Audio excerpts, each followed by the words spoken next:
to beat Mercer. A game to be heard on the radio Friday night with Kolten, Hoffman, and Ryan Briggs bringing all the action to you.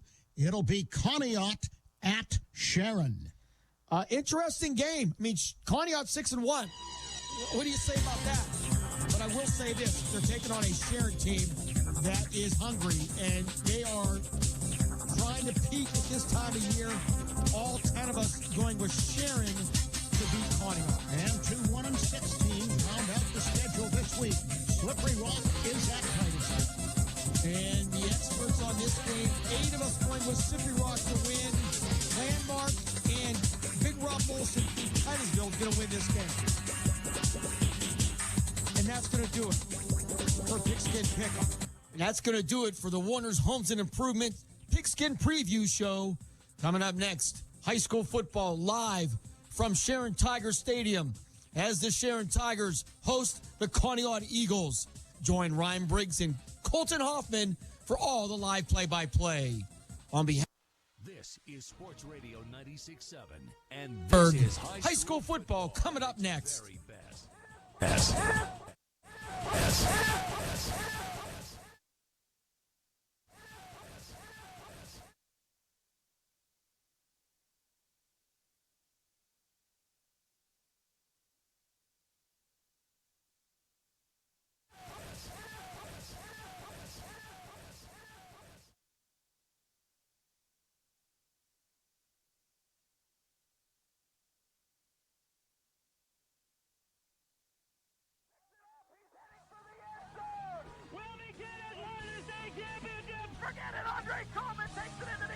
Myers back to pass. Pump fake. Looks. Throws. Long near side. Get a man open! McCoy caught it! Good by 1 yard!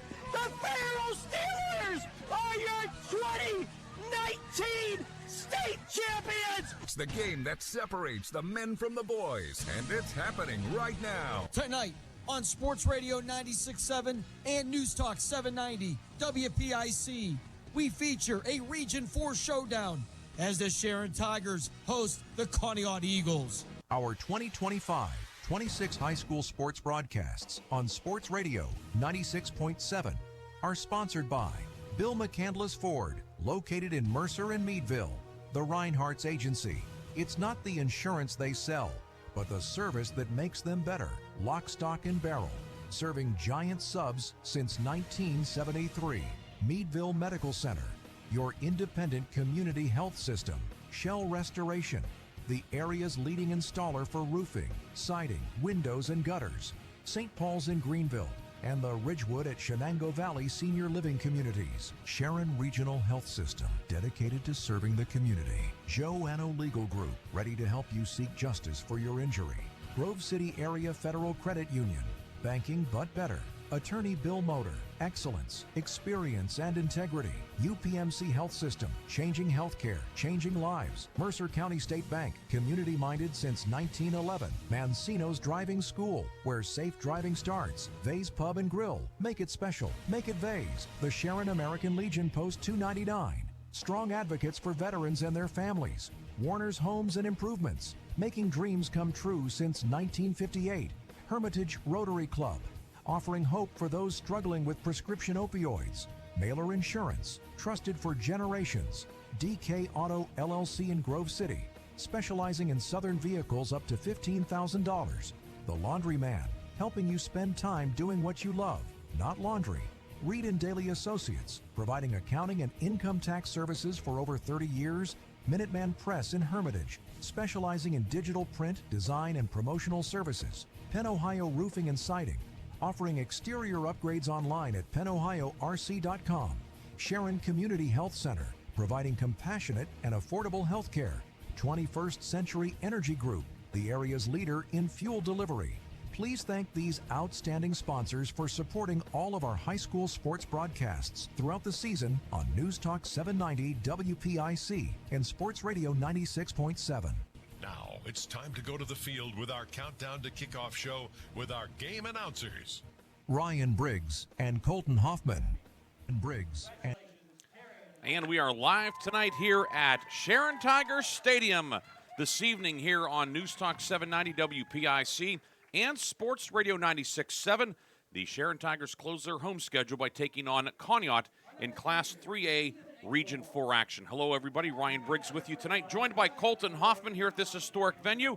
Lee Gross is our camera operator for our Sports Radio 96.7 Facebook live video. And we have Art Shannon back in the studio producing our game. And Kolten, the Sharon Tigers 4-3, 2-1 in league play. Conneaut also 2-1 in the league. Eagles have won 6 of their first 7. Very intriguing matchup tonight here at Tiger Stadium. Absolutely, it is. It's senior night here at Sharon. It's hard to believe senior night already. The season has flown by, but Conneaut's a team that's gotten better every year over the last 4 or 5 years.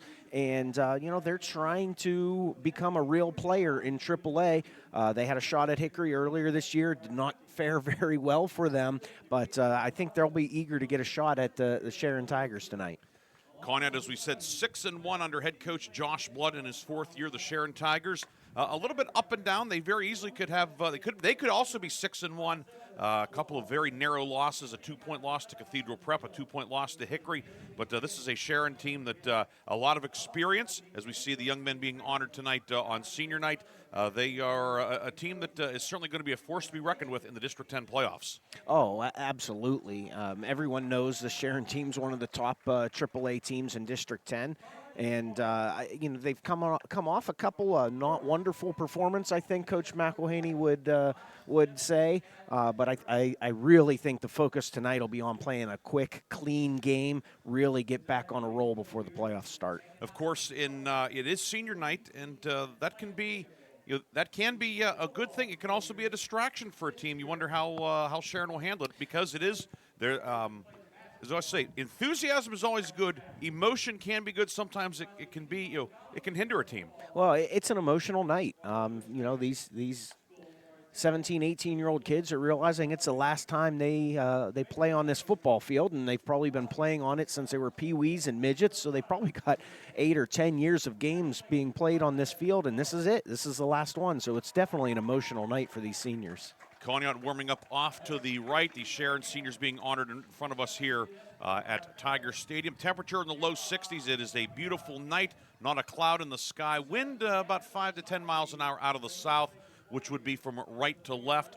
May not affect anything tonight, but we will see. The grass field is in pristine condition here at Tiger Stadium. Kolten and I are going to take a break. When we come back, we'll discuss the teams. We will visit with Sharon head coach Jason McElhaney, and we'll have the 21st Century Energy Group starting lineups. More pregame from Tiger Stadium after this on News Talk 790 WPIC and Sports Radio 96.7.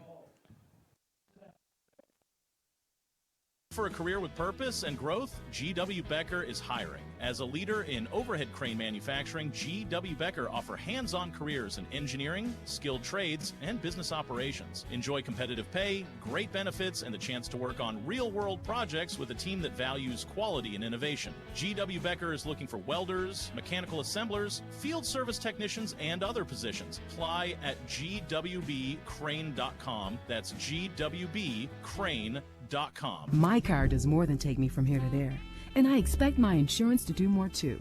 That's why I chose my agent and Erie Insurance. They offer first accident forgiveness and the service I deserve at a price I can afford. Your local Erie agent is Mailer Insurance. Get a quote today at mailerinsurance.com. Mailer Insurance, a Reinhardt's agency affiliate. Erie Insurance services are provided by one or more of the following insurers: Erie Insurance Company, Erie Insurance Property and Casualty Company, or Flagship City Insurance Company, home offices Erie, Pennsylvania, or Erie Insurance Company of New York, home offices Rochester, New York. An equal opportunity insurer. In 1973, Lock, Stock, and Barrel opened their doors and served their first of over 3 million giant submarine sandwiches. They still serve 42-hole subs on 15-inch buns.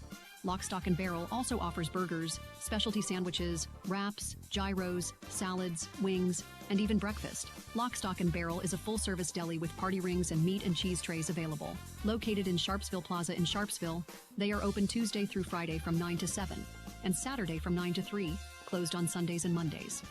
Your hip, your knee, your shoulder, whatever has been holding you back, UPMC Orthopedic Care is where you'll find experts to help you get back to a better quality of life. UPMC is pioneering minimally invasive surgeries, and we offer personalized treatment plans and same-day surgery to get you home and moving sooner. It's your ankle, your elbow, your hand, and it's your move. Visit upmc.com/ortho to learn how UPMC can help. The 21st Century Energy Group is the leader in residential and commercial fuel delivery. For over 50 years, they have provided quality heating oils, propane, heat, gasoline, diesel, and lubricants to western Pennsylvania and eastern Ohio, with 7 locations including Newcastle, Grove City, Conneaut, Lake, and Erie. The 21st Century Energy Group is your locally owned neighborhood fuel provider. Call them today for your home heating or commercial fuel needs at 1-800-922-5454. And don't forget to follow them on Facebook or visit them at 21stCenturyEnergyGroup.com. Countdown to Kickoff is brought to you by the 21st Century Energy Group, the area's leader in residential and commercial fuel delivery. Visit them online at 21stCenturyEnergyGroup.com.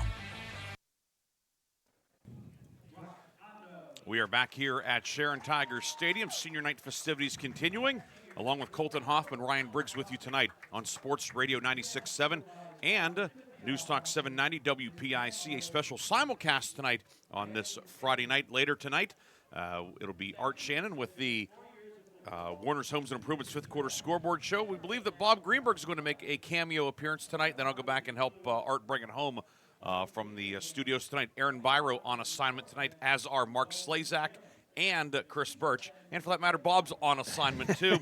But Kolten, great to be with you. And the Sharon Tigers, a team that, of course, won the region last year, played in a District 10 championship game, and a team that expectations certainly high coming into this year. And all in all, this seems to be a team that is, you have that feeling this team's ready to go on a run. Absolutely. Team that had played very well at the beginning of the year, lost a couple close games, really haven't been clicking on all cylinders the last few weeks, but I don't think it's going to take much for this team to start clicking again and be a real force here in the 3A playoffs. Of course, at any time things might not be clicking, you can always go back to the ground game. And boy, Sharon has a productive ground game led by senior tailback Terrion White, averaging 8 yards a carry, 937 yards this year. So a good chance he goes over 1,000 for the season. And Terrion White, again, we talk about it's the baseball playoffs. He's a home run hitter. Yeah, absolutely. He can break one at any time, no doubt. And really, when you talk about a tailback, you also got to talk about the offensive line. And that's one thing I noticed coming into this game is Sharon's pretty young up front. Starting a couple freshmen tonight, starting a sophomore at center. Conneaut is very experienced along the line, offensively and defensively. A lot of seniors for them. So I think that's going to be big. If Sharon can win that matchup in the trenches, we know what kind of athletes they have, starting with Terrion White. Josiah Houston is out tonight at right tackle. So Arion Williams, a freshman 220-pounder, who has played a fair amount this year. He played quite a bit last week against Grove City. He will get the start at right tackle. But you mentioned he and Lucas Perks on the right side, both freshmen. Ryan Wells, a sophomore. The only senior up front, Stone Root, 6 feet, 250-pound senior, a second-team All-Region performer last year, helping anchor that offensive line. Sharon, the quarterback position, it's always, sports 101. Talk about the quarterback. Well, Ethan Englemore, returning starter. He gets hurt. Joffier Lampkins came in, played very well. Then he gets hurt. Ends up that his left arm's in a cast. We look down there. It looks like it is still perhaps wrapped up pretty heavily. So his quarterbacking probably would not be, his return to quarterbacking would not be tonight, but the rumor was that he's getting close to being hale and healthy. But Ethan Englemore really has done a nice job this year in spite of a kind of unusual situation for a senior quarterback. Yeah, a little bit of uncertainty, I guess, is the best way to put it at that position. But, he was a starter last year, played well. He's played well when he's been in there this year. So I don't think that would rank very high on Coach McElhaney's concerns coming into tonight. The Conneaut Eagles, they do present some concerns, certainly. And you mentioned that experienced offensive line, 4 seniors up front, anchored by Drew Digert at left tackle, 6'7", 245. He also is a starter at defensive end and a pretty fair wrestler for Conneaut as well. And then he also the leading receiver is a senior, Alex Pascours, at tight end. And so 4 seniors, a sophomore up front, and then a senior tight end, and then 3 junior running backs. A pretty veteran Conneaut squad that they've been on this growth pattern together with Coach Blood a couple years ago of kind of taking their lumps, and now this year here in 2025, getting out to a 6-1 start. Yeah, absolutely. Underclassmen at the skilled positions. A sophomore quarterback, Mason Stone, doesn't run it a whole lot, but some pretty impressive passing stats. And he's a big kid, 6'2", 190. Juniors at the running backs and wide receiver position. They've got a couple running backs that really lead the way. Aiden Ford from his wingback position, 670 yards rushing. Chance Meter, 689 yards rushing. So it's really a 1-2 punch in that backfield for Conneaut. Wingback Wyatt Luke has run for a couple hundred more yards. So there's going to be quite a few guys touching the ball for this Conneaut team. But again, it's behind that very experienced offensive line that Sharon really needs to have a good game against. We're into the 8th week of the season, so teams have played 7 games. There's nobody that's really inexperienced or youthful at this point. But from your standpoint as a quarterback, as a coach, would you rather have your experience up front or in the backfield at receiver, if you had to pick one? I probably would rather have it up front and under center if you could pick both. Yeah. But definitely up front. It's just it's really nice to be able to trust that those guys are going to be able to make their blocking assignments. This time of year, you have a lot of games on film. The defense has a lot of games on film. And just in case they're doing some things along that defensive line or giving you a different look up front, have a little more confidence in those upperclassmen that they're going to make the adjustments on the fly that need to be made.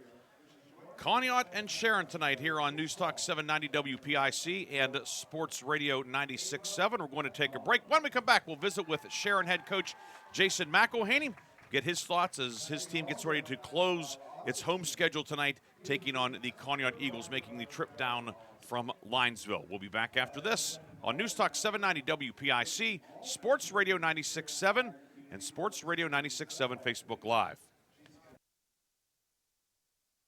When life takes an unexpected turn, whether it's a criminal charge, a family dispute, or an injury that wasn't your fault, you need someone who will fight for you. Hi, I'm attorney Michael T. Muha, and I have the experience, the compassion, and the determination to stand by your side when it matters most. Don't face the system alone. Call me, attorney Michael T. Muha, today, because your rights, your family, and your future are worth protecting. Criminal defense, family law, personal injury. Call me, attorney Michael T. Muha, at 724-301-6967 or at muhalaw.com. This is XYZ Insurance. How can I help? I have a question about my home policy. Okay, question about phone policy. Home policy. Okay, gnome policy. HOME, home. Technology is great, but sometimes it's better to talk with a real person. With Erie Insurance, you have a caring, independent agent who's with you from beginning to end. Your local Erie agent is Mailer Insurance. Get a quote today at mailerinsurance.com. Mailer Insurance, a Reinhardt's agency affiliate. Go to erieinsurance.com for company licensure and product details.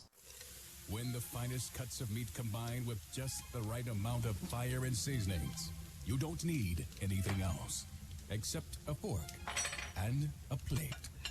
Get ready for the most amazing dining experience ever. When you're out with your friends or looking for a place to stop before or after the games, Vay's Pub & Grill is the place for you. Open Tuesday through Saturday with happy hour daily from 4:30 to 6:30.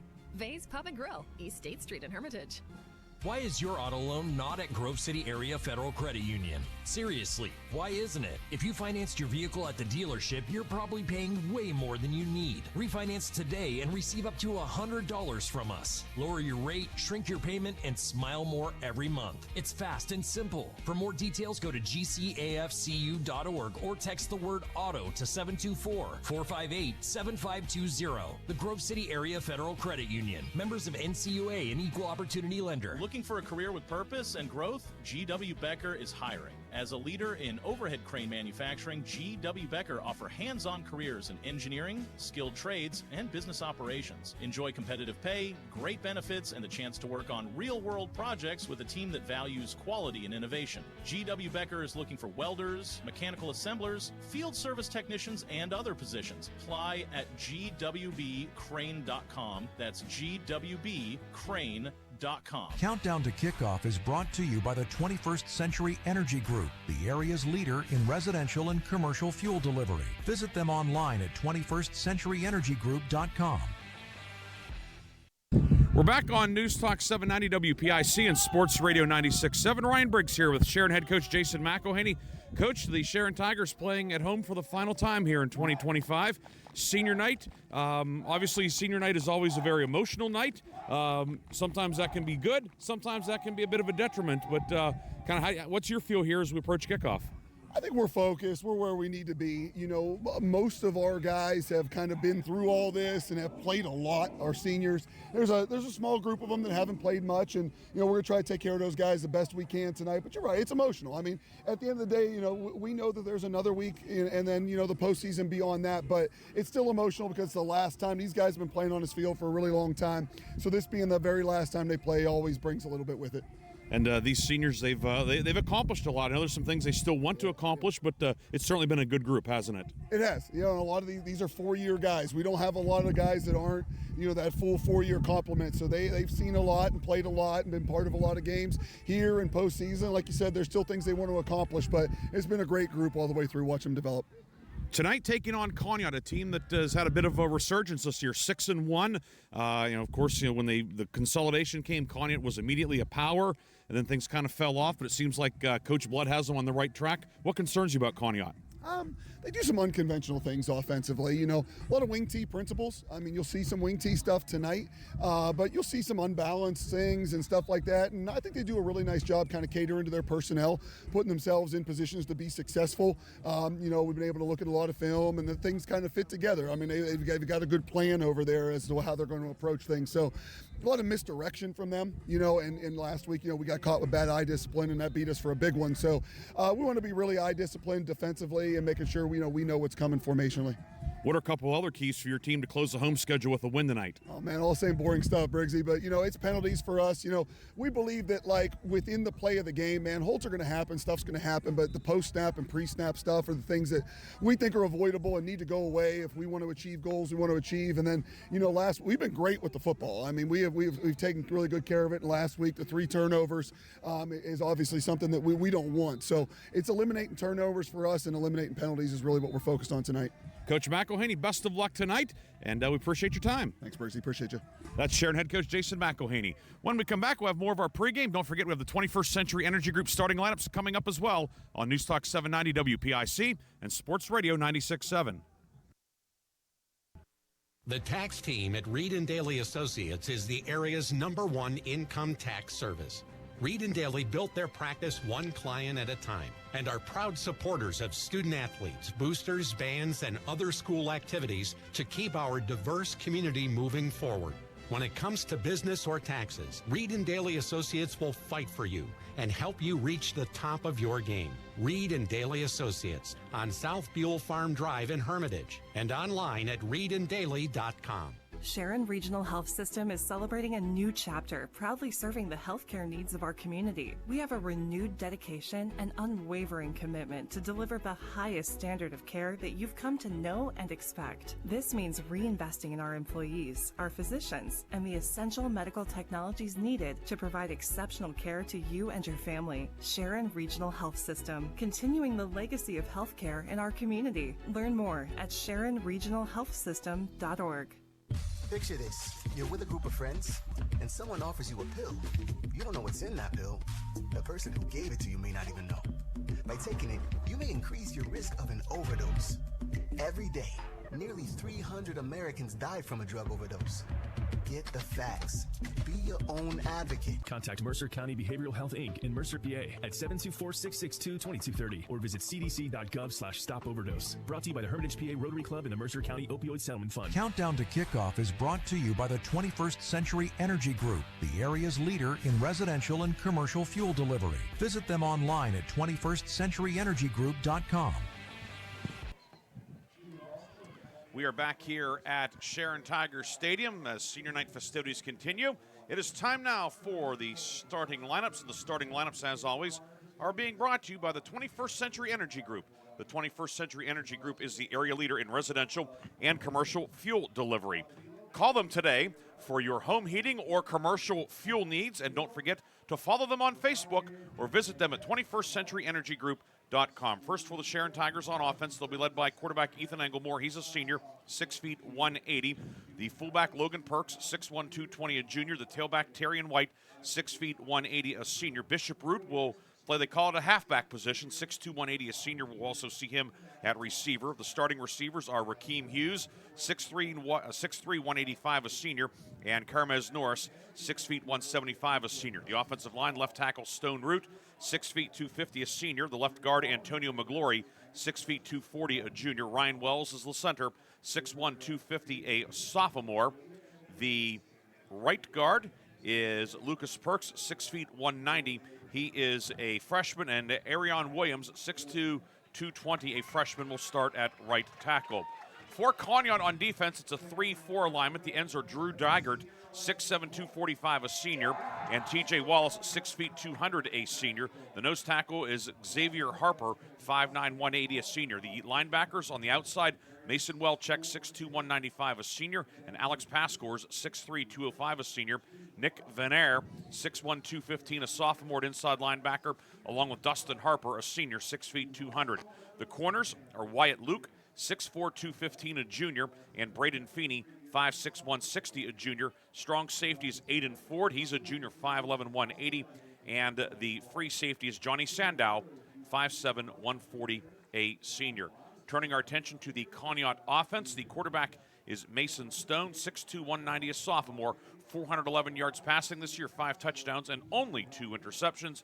The fullback is Chance Meter, 5'7", 160, a junior, leads the team 689 yards rushing. Ford and Luke are the wingbacks. Feeney is the split end. Pascors is the tight end. Dygert at left tackle. The left guard is Brody Barkoff, 5'10", 235, a senior. Toby Wallace at center, 6 feet 200. Chase McGrath at right guard, 5'10", 210, a sophomore, with TJ Wallace at right tackle, 6 feet 200. He's a senior. The Sharon defense, a 4-3 alignment. The ends are Perks, that's Logan Perks, and Marius Best. Best, 5'8", 190, a sophomore. Stone Root and Williams are the tackles. The linebackers are Bishop Root and Navion Brown, 5'10", 190, a junior, and Kylene Smith, 6'3", 175, a junior. Norris and Hughes are the corners. Cassius Hosey is the rover or strong safety, 5'8", 160. He's a junior, and Jafir Lampkins is the free safety, 6'1", 180, and he is a junior. The officials for tonight's game, your referee is Mike Bockert. The umpire is Scott Walters. The head linesman tonight is Ron Jackson. Jim Husband is the line judge, and Gabe Mild is the back judge. And those were the 21st Century Energy Group starting lineups. Kolten, a key or two that you'll be keeping an eye on tonight? Well, I think it's the battle up front. Keep going back to that. Young front for Sharon versus an experienced older front for Conneaut.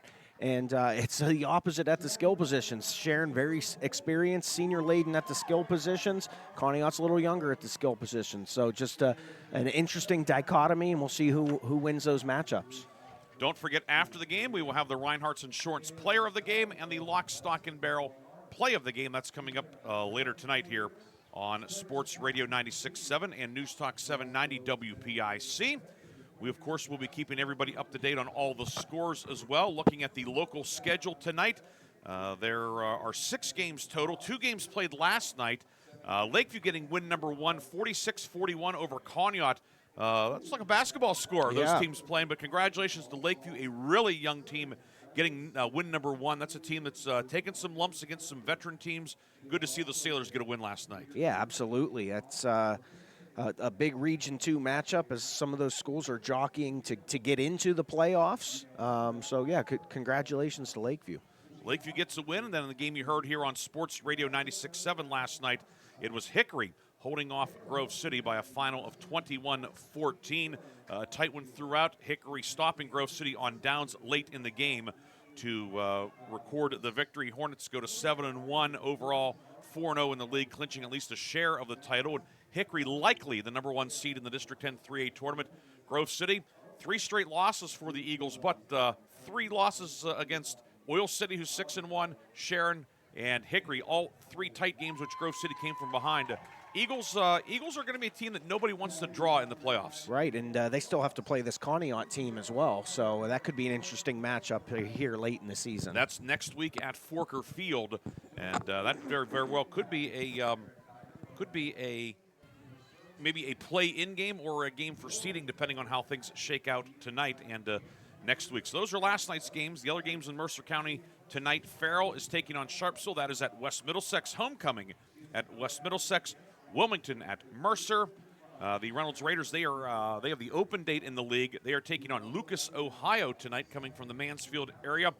And then, of course, this game in Region 4, Conneaut and Sharon. Slippery Rock is at Titusville up at historic Carter Field. And both of those teams looking for win number 1 in league play tonight.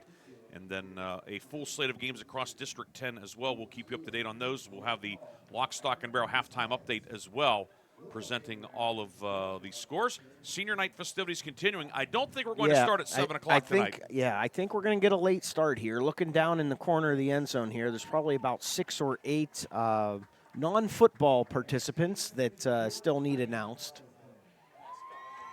So the Sharon Tigers hosting the Conneaut Eagles tonight here at Sharon Tiger Stadium. We'll take a quick break. We'll come back with more and get you set. Sharon and Conneaut on Newstalk 790 WPIC, Sports Radio 96.7, and Sports Radio 96.7 Facebook Live. I know I pay each month, and I'm covered. Okay, are you sure you have the best rates? Do you have the right coverage for your needs? Are you paying for things you don't need? Well, I haven't actually talked to my agent. I just assumed... Talk to a real person. Talk to someone local and see the difference. Mailer Insurance is local. Mailer Insurance lives where you do, and will give you the coverage you need and nothing you don't at a fair price. And they are always here to talk. Mailer Insurance in Sharpsville or at mailerinsurance.com, a Reinhardt's Agency Incorporated affiliate.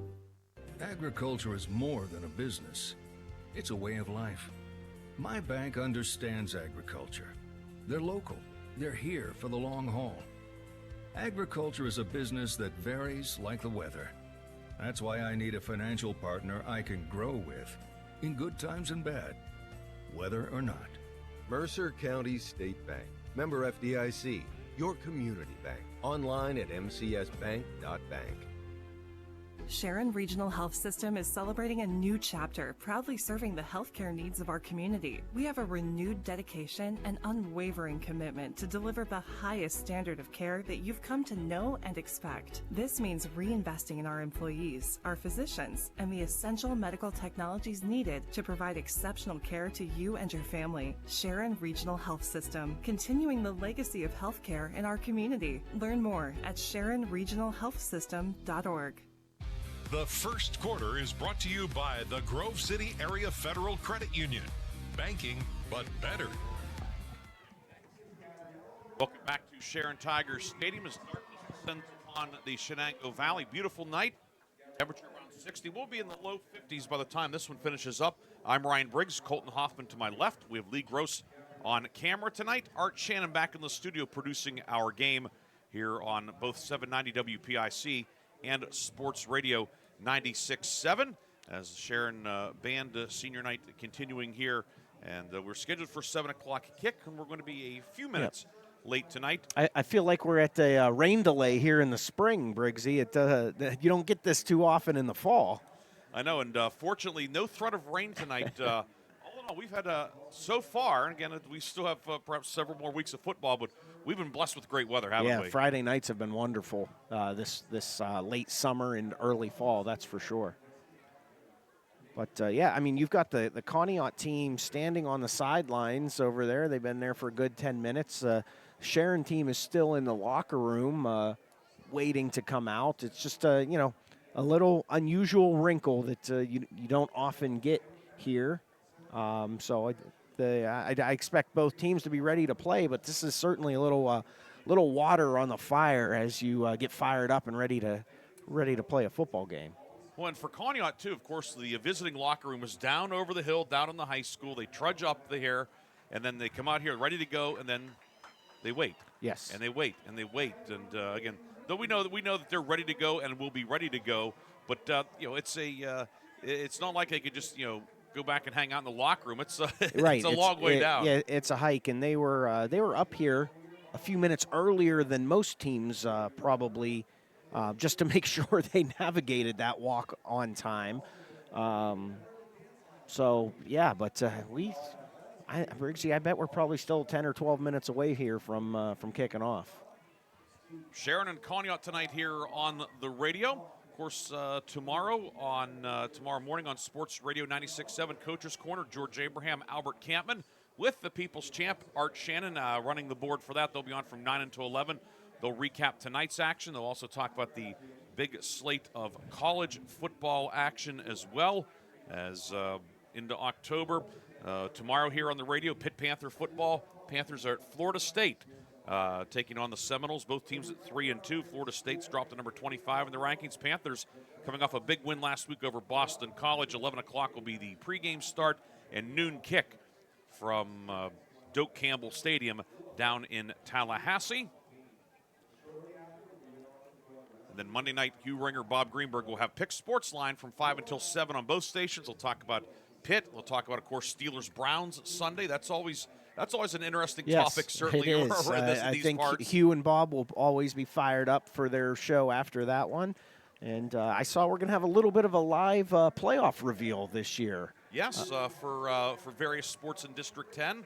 Bob and Tom Reisenweber will be making some type of contribution to that. Not sure exactly how it's going to work out, but really cool to see that. I think with the way technology is now here in 2025, as opposed to waiting for in the old days a fax would come out, or even now, or a PDF being posted. To have this, I think it certainly spices things up, and I think just adds a little extra excitement to an already exciting time of year in all the sports, not just, of course, football on Friday nights, but girls and boys soccer, volleyball, etc. Well, it does, and I know District 7 has gone to sort of a live bracket reveal recently, and no matter the format, in my opinion, more transparency is better. So to be able to have those tournament directors on and talk about the brackets and maybe answer a few questions, I think that's wonderful. It'll be great for the athletes, coaches, and fans all to hear what goes into that process.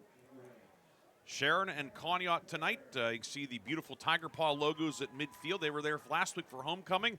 Still in excellent shape, courtesy of Mike Rice, one of the lead facilities guys here, as it's the field in great shape here at Sharon Tiger Stadium. And Conneaut across the way. The Eagles, they have the white jerseys tonight. They're wearing with the blue numbers and letters outlined in black pants. Sharon is going to be in the all black tonight with white numbers and letters on its home field for senior night. The rest of the District 10 schedule, as we look around in region, we give you Region 1, which is our local smaller schools. Region 2, which is primarily 1As, Cambridge Springs at Maplewood, Sagertown at Greenville. Greenville, 6-1 overall, 3-0 in league play. Trojans looking like they're going to be one of the top 2 seeds in Class 1A, along with Wilmington. But, looking at that 1A playoff bracket, you could get a 2-3 matchup between Greenville and Reynolds. Wilmington on track to be the number 1 seed, but that 2-3 semifinal matchup could track to be a Greenville versus Reynolds 2-3 seed in, if I'm projecting it out the way District 10 might, that could be a banger of a semifinal matchup. Well, certainly, I think with the hopes of playing Wilmington as the 1 seed. I think there are a lot of people in Mercer County, District 10, and throughout the area who are would love to see a Greenville-Reynolds matchup. Of course, they haven't played in their last couple of seasons, in spite of having a number of common open dates. Do with that what you will, but if they get paired up in the playoffs, you got to show up. That's right. So whoever, for whatever reason they haven't played, and you hear conflicting things, and everybody's, it's the old, everybody's pointing the finger at the other. But whatever the reason is, guess what? It's very possible they could be number 2 and 3, and provided they would win in the first round, advance on. But Greenville taking on Sagertown tonight. Sagertown's put together a nice year at 4-3. That program, talk about a program that was really on the ropes, but Coach James Wolfgang has gotten things rehabilitated. And Sagertown with a win tonight would pull into a tie for first with Greenville, and that could really upset all of that whole entire 1A bracket. It would, but you think Greenville's probably a big favorite tonight Certainly, as well. Trojans have been humming. They've won 6 straight. We mentioned the Lakeview win over Cockerton last night, 46-41. That's Region 2. Region 3, which is mostly 2As up in the northern part of the district. Mercyhurst Prep hosting Iroquois. Of course, Mercyhurst Prep played here at Sharon in Week 1. The Lakers are 3-0 in league play, 3-4 overall. Seneca is at Northwestern. And then 2 non-league games involving Region 3 teams tonight. Franklin is at Eisenhower. Ike 5-2 overall, 3-1. Eisenhower, of course, has been in 1A the last few years, but because of the merger with Youngsville being folded in, Eisenhower's bumped up to 2A. And Franklin is looking for win number 1. Franklin, the last winless team now in District 10, with Lakeview getting a W last night. And Union City, which did not play last week due to a rash of injuries and a small roster. The Bears back in action tomorrow, hosting Montauk out of District 9. Which Youngsville, going back to Youngsville and Eisenhower, Youngsville did not have a team. I believe they played for Warren last year, and those students would have had to have changed uniforms and be there in Eisenhower night this year. Yeah, then the Sheffield kids are at Warren now. Right. They went from 4 schools to 2. So good job by Kolten outlining the Warren County transactions in the off season. By the way, we're still awaiting kickoff here we still haven't had the national anthem yet as well, but these cheerleaders now being honored as we are approaching or getting closer to kickoff here at Sharon Tiger Stadium. Region 5, which is 3A, and that's certainly pertinent to what we have here, both of these teams. Fairview at Corey tonight. Fairview 0-3 in the league. Corey is 2-1. Harbor Creek at Fort LaBeouf. Fort LaBeouf's 3-0 in the league. Harbor Creek's 1-2 in conference play. Then tomorrow, maybe the 2 surprise teams in District 10. Girard at 6-1. Northeast at 5-2. They will play at Ted Miller Stadium, a 1 o'clock kick in Northeast tomorrow. And you look at Corey, LaBeouf, Harbor Creek, Girard, Northeast. All potential playoff opponents for both of our teams tonight, Sharon and Conneaut. Yeah, and historically, that has been more of a down region in District 10. Usually, you get 1 or 2 competitive teams out of there, but that region's still a little bit of a jumbled mess. A lot of seeding to be determined in that region. So that's a look at Region 5, Region 6, the 4A teams. General McLean is 6-1 overall, 3-0 at Meadville tonight. And then Oil City also 6-1. The Oilers have been chugging along. They will host Warren at the Pat Patterson Complex in Oil City. And then McDowell is at Austintown Fitch. Cathedral Prep hosting Benedictine out of Ohio. And a 6 o'clock kick, Erie hosting Buffalo St. Francis. We'll look to get you an update on that one. And we will have some updates here before we get going also at Tiger Stadium. Again, after the game, lock, stock, and barrel play of the game, and the Reinhardt's Insurance player of the game. We'll take a 30-second break. We'll come back with an early look at the District 10 scoreboard here on Sports Radio 96.7 and News Talk 790 WPIC. Looking for a career where your hard work is appreciated? Join Extreme Machine and Fab in Hermitage, Pennsylvania. Since 1995, Extreme Machine and Fab has become one of the biggest and most trusted premier full-service machine shops, servicing customers worldwide in the steel industry, Department of Defense, and nuclear power industry, to name just a few. From small components to 75-ton projects, their machining, fabrication, and engineering teams do it all. Extreme Machine and Fab offers competitive wages and competitive benefits. Apply today at extrememachinefab.com. Join the EMF team. Innovate, grow, succeed. The first quarter is brought to you by the Grove City Area Federal Credit Union. Banking, but better. Back here at Sharon Tiger Stadium, Ryan Briggs, Kolten Hoffman with you as we make our way towards kickoff. Senior night festivities continuing at Sharon. A couple of updates for you as Buffalo St. Francis leading Erie in the second quarter. That was a 6 o'clock kickoff, 30-6. And early on, Reynolds has jumped on top of Lucas, Ohio, 7-0. Lucas, they run that the double wing offense, like when Sharpsville would go foot to foot, everybody in tight, and the fullback could reach out and touch the quarterback's backside. Yeah. That's what Lucas does on just about every play. Wow. So double wing. A lot of flip power and quarterback power, and Interesting. Yeah, so it's a they are definitely old school out of that. That the way Reynolds runs the ball too. They might be done by the time we get started. Franklin up at the pasture of pain at Eisenhower, leading 7-0. You've been to the pasture of pain, right? I have, yeah. Some unfortunate and some good memories there, and a very unfortunate double overtime loss memory there as a coach. So yeah, it's a haul to get to the pasture of pain. Up at Eisenhower, Chris Birch and I were there 5 years ago. Reynolds winning the district title up there when they had the home sites, and so we have been there. And right now, Franklin looking for win number 1 in an all-nights matchup. Franklin leading Eisenhower 7-0. Corey has jumped on top of Fairview 6-0. General McLean leads Meadville 7-0. Fort LaBeouf on top of Harbor Creek 7-0. Oil City leads Warren 7-0. And everything else is scoreless so far here at the moment. Tomorrow's schedule, there are a couple of games.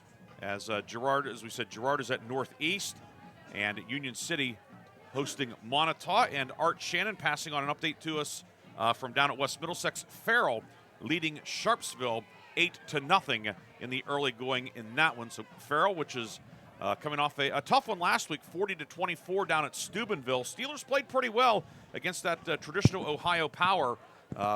Obviously a game that will certainly make Farrell a better team from here on out. Well, absolutely. Farrell doesn't shy away from playing just about anybody. Steubenville is a big school, and that's not a fun place to play from what I've heard. I've never been there, but there's some stories that go around about playing at Steubenville. Yeah, Big Red facility, Harding Stadium.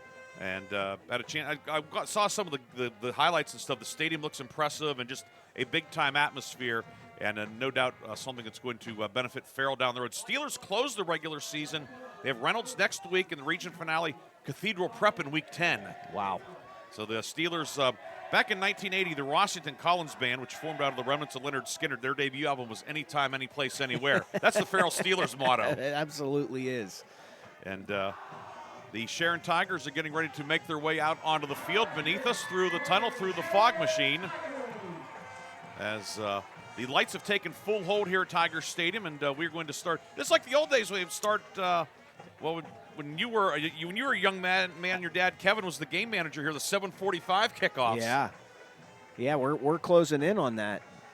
We didn't think we were going to be a full-blown pitch black at kickoff, but it sunsets fast this time of year. It does. It makes me sad that the daylight dwindling away on us, but that's how things go. Taking a couple quick looks at the scoreboard. Otherwise, Game 5, the American League Division Series tonight. Detroit is at Seattle. They will start at 8:08, so keep you abreast of that. And then tomorrow, Cubs and Brewers, Game 5 of the National League Division Series. Kolten, I know you're a big baseball guy. Any thoughts? You have a team that you're pulling for? Not that I'm pulling for. How about a team you're rooting against? Yeah, anyone with lots of money. Okay. That's who I will root against. No wonder you always root for me then. I do enjoy watching Tarek Skubal pitch. I just think he is phenomenal. So I would lean Tigers tonight, just behind that big lefty. And Brewers and Cubs, division rivals, I think that one's pretty much a coin flip. I would lean Milwaukee. That's in Milwaukee, right? So that is in Milwaukee. When Detroit's won its 2 world titles most recently, they had a really good pitcher wearing 29. In 68, Mickey Lolich, the lefty, and then 84 out of the bullpen, Senor Smoke, Aurelio Lopez. We'll take our final break, come back with a kick. Sharon and Conneaut next on Sports Radio 96.7 and 790 WPIC.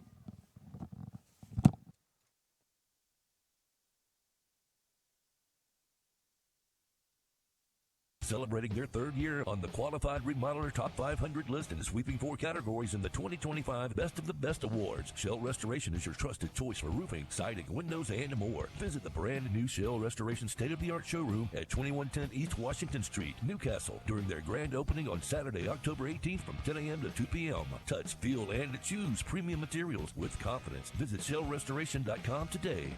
Your hip, your knee, your shoulder. Whatever has been holding you back, UPMC Orthopedic Care is where you'll find experts to help you get back to a better quality of life. UPMC is pioneering minimally invasive surgeries, and we offer personalized treatment plans and same-day surgery to get you home and moving sooner. It's your ankle, your elbow, your hand, and it's your move. Visit upmc.com/ortho to learn how UPMC can help. The first quarter is brought to you by the Grove City Area Federal Credit Union. Banking, but better.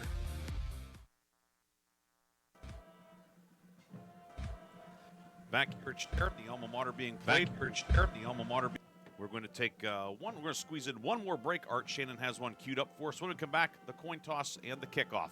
Sharon and Conneaut, senior night on Newstalk 790 WPIC, Sports Radio 96.7, and Sports Radio 96.7 Facebook Live. Not at Grove City Area Federal Credit Union. Seriously, why isn't it? If you financed your vehicle at the dealership, you're probably paying way more than you need. Refinance today and receive up to $100 from us. Lower your rate, shrink your payment, and smile more every month. It's fast and simple. For more details, go to gcafcu.org or text the word AUTO to 724-458-7520. The Grove City Area Federal Credit Union. Members of NCUA and Equal Opportunity Lender. Vay's Pub and Grill is proud to award the September 2025 Mercer County Team of the Month. Vay's is proud to announce that West Middlesex Girls Golf is the September Mercer County Team of the Month. Congratulations to West Middlesex coach Brad Sarche and his outstanding girls golf team, as they are the September Vay's Pub and Grill Mercer County Team of the Month. Congratulations to West Middlesex Girls Golf, the September Mercer County Team of the Month. For more information, go to Vay'sPubandGrill.com. Looking for a career where your hard work is appreciated? Join Extreme Machine and Fab in Hermitage, Pennsylvania. Since 1995, Extreme Machine and Fab has become one of the biggest and most trusted premier full-service machine shops, servicing customers worldwide in the steel industry, Department of Defense, and nuclear power industry, to name just a few. From small components to 75-ton projects, their machining, fabrication, and engineering teams do it all. Extreme Machine and Fab offers competitive wages and competitive benefits. Apply today at ExtremeMachineFab.com. Join the EMF team. Innovate, grow, succeed. The first quarter is brought to you by the Grove City Area Federal Credit Union. Banking, but better. Sharon Marching Band exiting after the alma mater and national anthem. Sharon will send its captains out: Bishop Root, Terrian White, Ethan Englemore, and Jaffier Lampkins. And the Conneaut captains will be making their way out to midfield as well. Referee Mike Bockert and umpire Scott Walters greeting them. Wyatt Luke out there along with Drew Dygert for the Eagles, as well as Alex Pascors and Dustin Harper for tonight's coin toss. This, of course, ceremonial. The actual coin toss was held about an hour ago at this point. I'm Ryan Briggs along with Kolten Hoffman. So we'll see who gets the ball and who will be on defense. Sharon has made a couple of changes in the starting lineup. Kenyon Smith, a senior, is going to start at left guard, and Bashar Ismail will start at center tonight. Noah Jones will start at right guard. And then Brock Ondo, who's played a lot at receiver for Sharon, he's going to start at the H-back position in place of Logan Perks, who's been banged up a little bit. So Conneaut wins the toss and defers its option until the second half. Sharon will receive and defend at the north end. Tigers will go towards the scoreboard and towards the high school here in the first quarter. As we're about to get underway, crowd still filing in here at Tiger Stadium. Even if they're a bit late, they haven't missed anything in terms of game action. And we have a flag that has been thrown. Sharon's going to be assessed a delay of game for Senior Day festivities running long. Probably deserve about 3 of them. Well, a handful of years ago, gosh, it's probably pushing 20 years ago, I did a game at Slippery Rock High School, and they had a halftime program that was, it was nice, but it was exceptionally long, and they were assessed 2 delay penalties. Yeah. Yeah, it does look like Sharon's only going to get 1 here, so they'll probably, Conneaut will kick off from the 45, it looks like. You don't see kickoffs from the 45 often. No. You're on 45. Yeah. The 15-yarders would take it to the other 45 if there's a penalty after a touchdown or something like that. But Sometimes your own 20 for a safety, I believe, is still from your own 20. Yep, the free kick there. So, yeah, see, you get, like you said, the 15-yarders, or if you're offsides, you go back to the 35. So, or kickoff out of bounds, they put you at the 35. So this is not something you see all the time. And it's going to be Wyatt Luke kicking off from right to left. And Hughes and Norris deep for Sharon. And week number 8 underway. Kick is a short one near side. It goes out of bounds near the 35-yard line. And now what will Sharon do? Ask for a re-kick or take the ball 5 yards upfield? Probably just take it, I would guess, 5 yards upfield. But we've had 2 penalties before a second ran off the clock today. And so now in the case, because of the kickoff from the 45, the out-of-bounds kick would go to the 30, but it went out of bounds at the farther 35, up, so and they would go 5 yards up from there, which I think Sharon's, taking 5 yards from where it went out of bounds. Is that what they're doing here? Yes, that's the option that they have. Yeah, so they're moving it up to the 40. And that's where they'll begin the game, 1st and 10 at the 40. A lot to work through, and the clock hasn't started. All right, let's hope we can get into a little bit of a flow, as they call it here. It'll be 1st down and 10 for Sharon, moving left to right. Tigers will shift. Ondo and Hughes come to the near side. Unbalanced line to the right on the short side of the field. And Englemore back to pass. Works the right side to Brock Ondo. Ondo upfield. Gets close to the midfield line. Ondo's first catch of the year. Had a big year last year. He's been banged up some this year. Brought down by Braden Feeney. Nice gain on 1st down. Pickup of 9. Yeah, really nice, easy completion. I like those early in the game. Settles your quarterback into the game. Almost like a screen pass.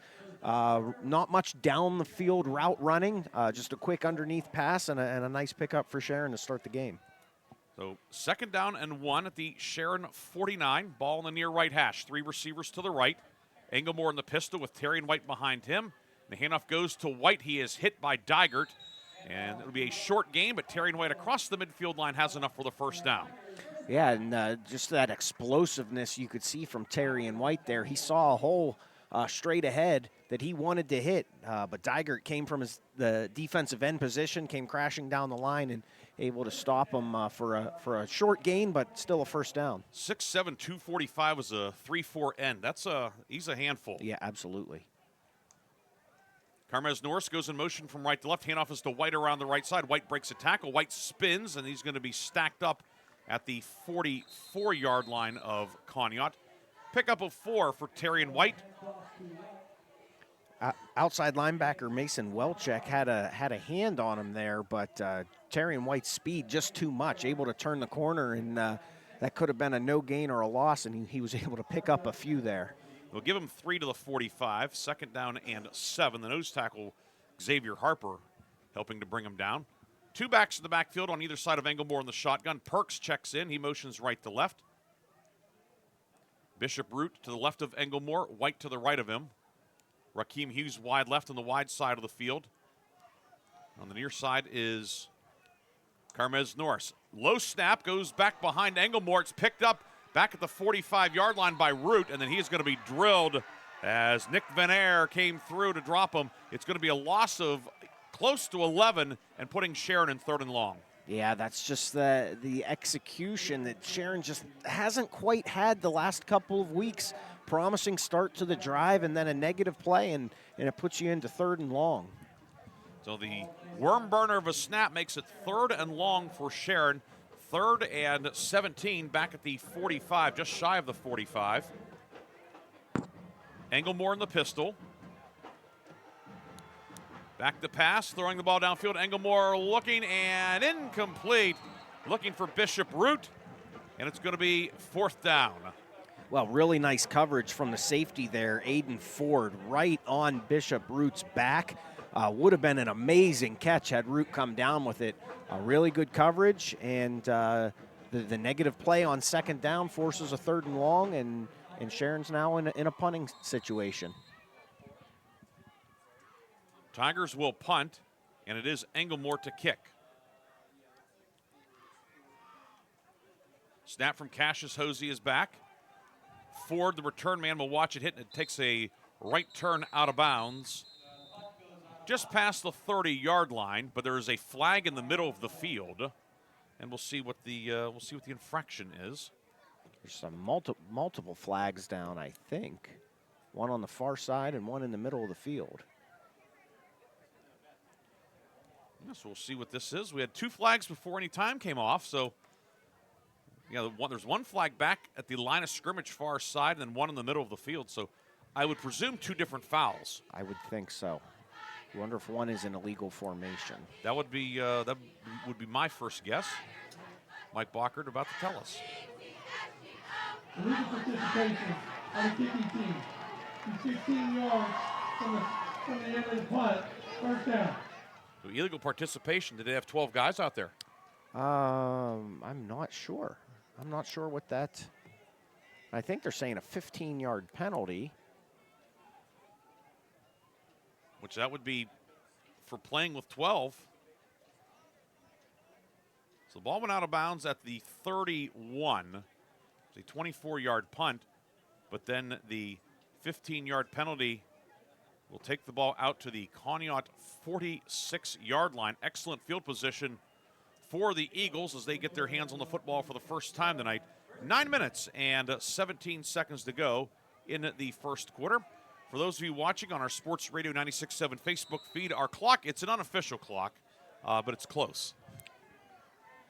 And the turn and back the pass is Ford downfield, caught by Pasquers. No! Knocked away at the last moment. He had it, and then it was swatted out of there by Rakeem Hughes. Would have been enough for a first down instead of a second down. Mason Stone had his man, but it's an incomplete pass. Well, good recovery there by the Sharon defense, and that was some unorthodox action in the backfield. I think it was supposed to be some play fakes, but it happened so fast. Stone almost just did a 360 spin on the spot and turning through the out route. Good play by Sharon to break it up. Ford motions from slot left and then gives to Chance Meter, the fullback, and he's going to be hit in the middle of the line. Ran right into Stone Root. Pick up maybe half a yard. It will be 3rd and 9 upcoming for Conneaut. Yeah, Chance Meter, more of a scat back than a traditional fullback. He is the sidecar in the shotgun or the back in the pistol, but he's 5'7", 160. He is not a traditional fullback. 3rd and about 9 3/4. Luke slot right inside of Ford. Receiver to left as well, and the give is to Meter over the left side, and Meter will get about 3, but it's going to be 4th down upcoming for Conneaut.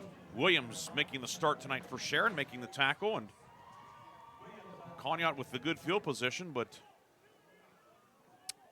they're not necessarily running the punt team on the field here. Wyatt Luke, who starts at receiver, is the punter, but yeah, Mason Stone, the quarterback, he is he's relaying a play of some sort. So 4th and 7, and Conneaut will go for it here.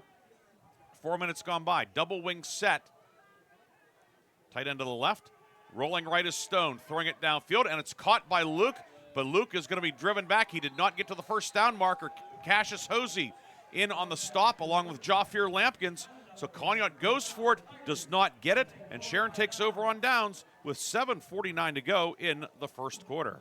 Well, you could just see the closing speed there of those Sharon defensive backs, Hosey and Lampkins, and that catch was made, and you thought he might have a chance to turn upfield and pick up the first down, but absolutely not. Hit as soon as he caught it, and Sharon will take over 1st and 10 right about midfield. Kylene Smith wide to the right. Bishop Root slot right.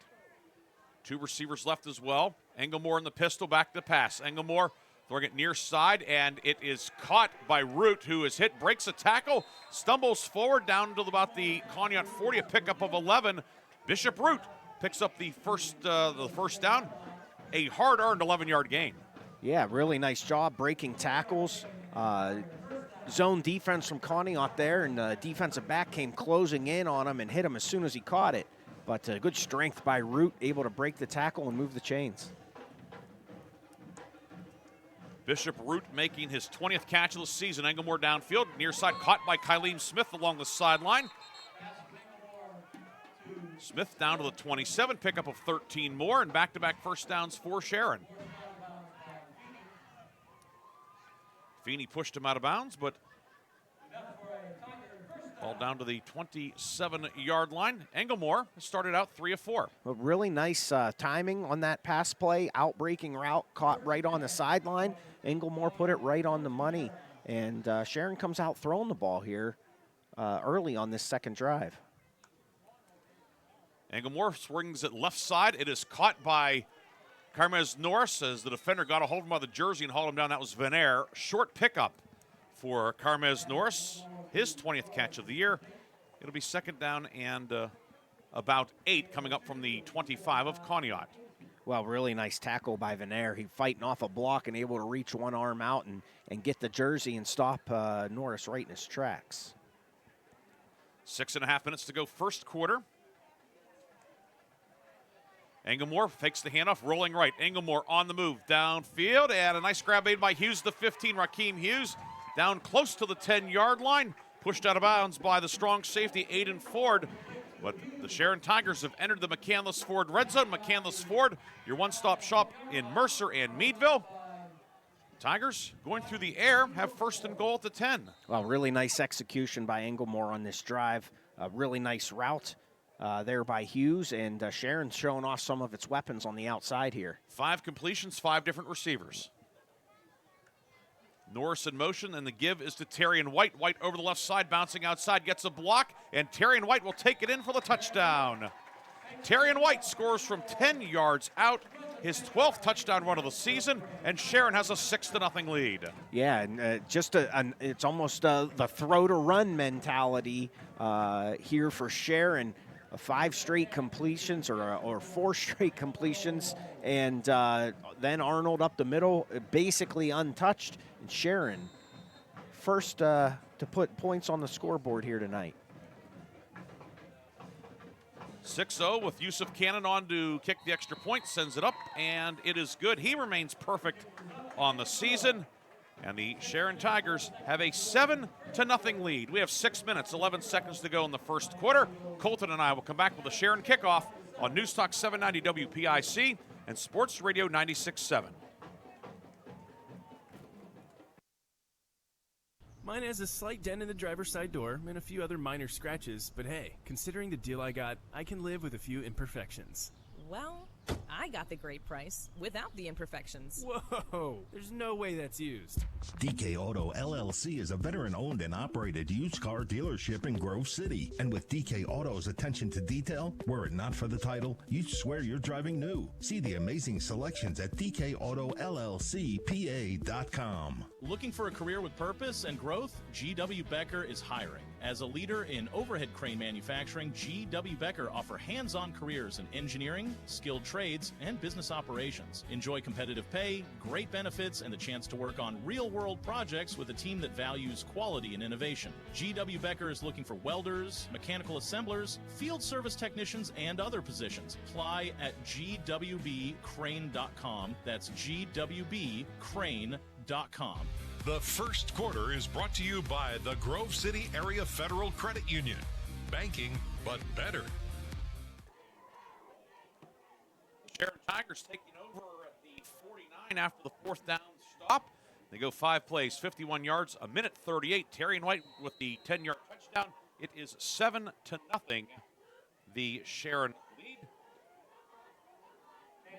Tigers will kick off. Cannon has it teed up, left hash, the 40, and it's fielded by one of the up men at the 25. That is Ford. Ford across the 30, and he'll be popped shy of the 35 by the kick unit led by Jafir Lampkins, and Conneaut will put it in play at the 33 with 6:06 to go in the first quarter. Well, I think Conneaut knows they have to put up some points tonight here to hang with Sharon in this one. I think that's why you saw them be aggressive on that 4th down play on the first drive.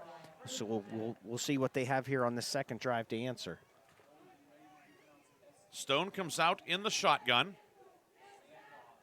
Brings Ford in motion, and it's an option, a pitch to Ford, trying to get outside. He cannot get away from an Avion Brown, and Brown with some help. It's going to be a loss back inside the 30. Cassius Hosey there as well. A loss of 4 for Ford, bringing up 2nd and 14. Yeah, just so much team speed from this Sharon Tigers defense. It's side to side, just not seeing how Conneaut's going to have much success in those side to side plays.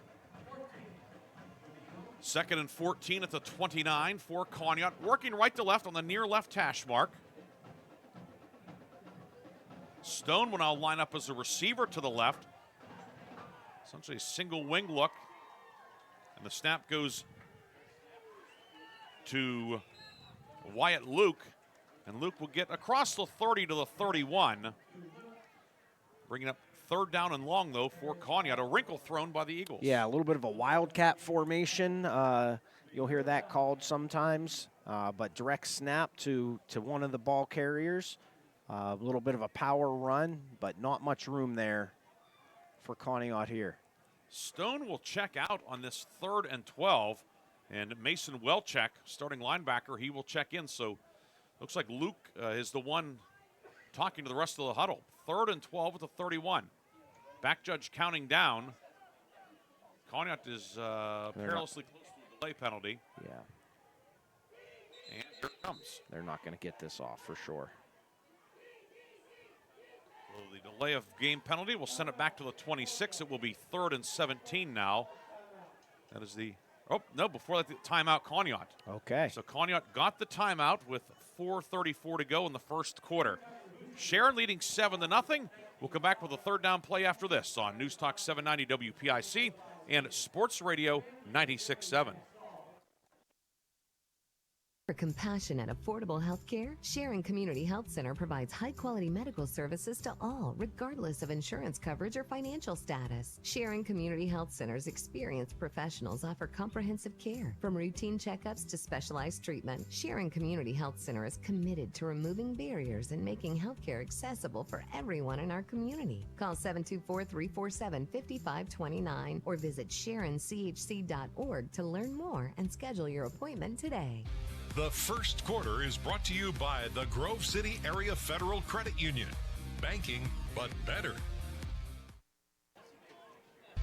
Welcome back to Sharon, along with Kolten Hoffman. Ryan Briggs tonight with you on 790 WPIC and Sports Radio 96.7. Conneaut facing 3rd and 12 from its own 31-yard line. Ford motions left to right out of the shotgun, Stone downfield, and it is caught by Luke. He has the 1st down and more, cut down at the 46 by Joffier Lampkins, but on 3rd and 12, a pickup of 15 as Luke makes his 5th catch of the season. Well, really nice pitch and catch. A lot of Sharon Tigers around. Stone able to thread the needle, find his receiver, Wyatt Luke, and Conneaut picks up a much-needed 1st down. First down of the night for the Eagles. Luke and Ford go wide right. Feeney will deploy wide left. The ball's on the near left hash mark. Meter's the deep back behind Stone in the pistol. And the handoff goes to Meter. Meter with some running room. He's across the midfield line and down to the Sharon 48-yard line. Hosey and Perks bring him down, but all of a sudden, a little pep in the step of the Conneaut Eagle offense. Yeah, and that's where you saw where Chance Meter is at his best. We mentioned he's not a big guy, but when he gets through that first line, gets through that defensive line into the second level, he's an elusive back. 2nd and 4 at the 48. 3:40 to go, first quarter. 7-0 Sharon with the lead. Conneaut on the move. 3 receivers right. They give us the Meter, and this time he's going to be brought down from behind. Logan Perks tracked him down from the backside. Marius Best, the play side defensive end, also there. It's a loss of 1 on the play, and another 3rd down coming up for Conneaut. This will be 3rd and 5, just past the midfield line. Yeah, really nice play by Perks from his defensive end position. Came crashing down, got Meter before he could even get going. Looked like almost the same exact play as the 1st down play, but Perks was the difference on that one. 3rd and 5. 2 receivers on a wing to the right. Stone rolling right into the right flat. It is caught by the tight end pass scores, and he is drilled.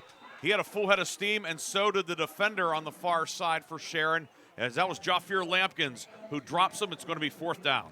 Yeah, Lampkins has a pad on his hand, but his shoulder pads are working just fine. Big hit. Conneaut getting to the line quickly here on 4th and short. 4th and about 2. 3 receivers to the right. Stone a long count, and Sharon jumps off sides. The Tigers were bringing the blitz, and they were a couple of steps early. It'll be 5 yards, and Conneaut will get a first down. Yeah, you saw Hosey from his safety position really lining that one up, and I don't even think Conneaut had a play called. I think that was more of a go give him a hard count, and then they call it a check with me, look to the sidelines for a play, but not necessary. Hard count got Sharon, and Conneaut picks up another first down. Would that be the dummy cadence? Yeah, yep. Exactly right. 2.5 minutes to go first quarter, 7th play of the drive. Stone will give it to Meter, and Meter is hit and driven back. Ran right into Stone Root. And go ahead, Cole. And great play by Root, but that dummy cadence, with a defense as fast and aggressive as Sharon, probably wouldn't be a bad thing to try a heavy dose of that tonight, just to get those guys on their heels a little bit or off of their toes a little bit. Because if you let Stone Root time up the snap count, that's not a good matchup for Meter in the hole. Stone Root likes playing these Crawford County teams. He was in the backfield all night against Meadville, that 49-14 win. 4 tackles for loss. He almost took a couple of handoffs. 2nd and 11. Double wing set. Stone back under center. Feeney wide left. And now pass scores. The tight end will come to the near side. Unbalanced line for Conneaut, excuse me. And before the play begins, flags fly. And did Conneaut take too long? Looks like they did. And it is a delay against Sharon, or Conneaut, back to the Sharon 47. And it will be 2nd and 16 now for Conneaut with 1.5 minutes to go in the first quarter. 7-0, Sharon with the lead. Tigers getting that touchdown via a 10-yard run from Terrian White. And I know Conneaut picked up a 3rd and long earlier on this drive, but they definitely don't want to live here against this Sharon defense. I think they would prefer to stay on down and distance. Pistol set now with a double wing. Luke goes in motion from wing left, and the counter, it's a fumble. And looks like Stone is able to fall on it back at the 50, and he did a 360-degree turn, Kolten, and then the ball slipped out of his hands. Yeah, it was a similar action to what you saw in the first play of the game here, and it looked like the old wing tee rocket toss with the fake and the inside tackle trap, guard trap or tackle trap, whatever you're going to run behind it. But just not good ball execution there from the Conneaut offense. Loss of 3 back to midfield, 3rd and 19. Feeney goes wide right, Sandell wide left with Luke in the slot. Pass scores as a wing to the left. Stone, quick count, throws it to Luke on the left side, has a little bit of running room. Luke dragging men upfield. He'll get about half of the necessary yardage, brought down at the 40, pickup of 10 on what is likely the final play of the first quarter. Well, Luke's a good-looking young player. It's only his 5th and 6th catches of the game or of the season that we've seen here in the first quarter. But I wonder if you see Conneaut be aggressive here again and go for it on 4th and long, given the field position. The Eagles will have time to think about it. We've reached the end of the first quarter. Sharon with the lead, 7-0. Conneaut on the move, however. We'll come back with the Eagles' 4th down play after this on Sports Radio 96.7 and News Talk 790 WPIC. The tax team at Reed & Daly Associates is the area's #1 income tax service. Reed & Daly built their practice one client at a time and are proud supporters of student athletes, boosters, bands, and other school activities to keep our diverse community moving forward. When it comes to business or taxes, Reed & Daly Associates will fight for you and help you reach the top of your game. Reed & Daly Associates on South Buell Farm Drive in Hermitage and online at reedanddaly.com. The drug landscape has changed. Illegal fentanyl has made its way into the drug supply. A synthetic opioid up to 50 times stronger than heroin, up to 100 times stronger than morphine. It only takes the tiniest amount to cause a fatal overdose. Although fentanyl is being mixed into almost every kind of drug, you wouldn't be able to see it, smell it, or taste it. Know the dangers. Contact Mercer County Behavioral Health, Inc. in Mercer, PA at 724-662-2230 or visit cdc.gov/stop-overdose. Brought to you by the Hermitage, PA Rotary Club and the Mercer County Opioid Settlement Fund. The second quarter is brought to you by the Penn Ohio Roofing and Siding Group for all of your roofing, siding, and exterior needs. Coming out of the quarter break, Stone will throw it down. Coming out of the quarter break, Stone will throw. And it is an incomplete pass. Luke double covered. And Sharon will take over on downs 6 seconds into the second quarter. Yeah, 4th and long, take a shot down the seam with Luke, who we've already seen make a couple nice catches today, but Sharon defensive backs in great position. Really nothing doing there, and Sharon will take over, mark it right at their own 40. Nice drive from Conneaut. Certainly gets some confidence. Yeah, it was. Picked up a couple nice first downs, but those negative plays, I mean, against a defense as good as Sharon's, you just can't have them. And now good field position for the Tigers. Their touchdown drive started at the 49. This starts at the 40. Engelmore in the shotgun. We'll give it to Root, and now it's a handoff and a reverse back to the left side for Carmez Norris. Has running room. Norris across midfield, spins the 40. There's a flag down in the secondary. Norris brought down at the 30 of Conneaut. It would be a gain of 30 as it stands. But was there a hold on the near side? I believe there was. Hughes was trying to block out in space, Raheem Hughes, and he was doing a nice job. It's just one of those where when the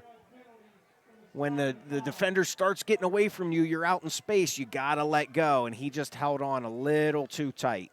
The penalty will be administered from the spot, which was right about the first down marker, it looks like.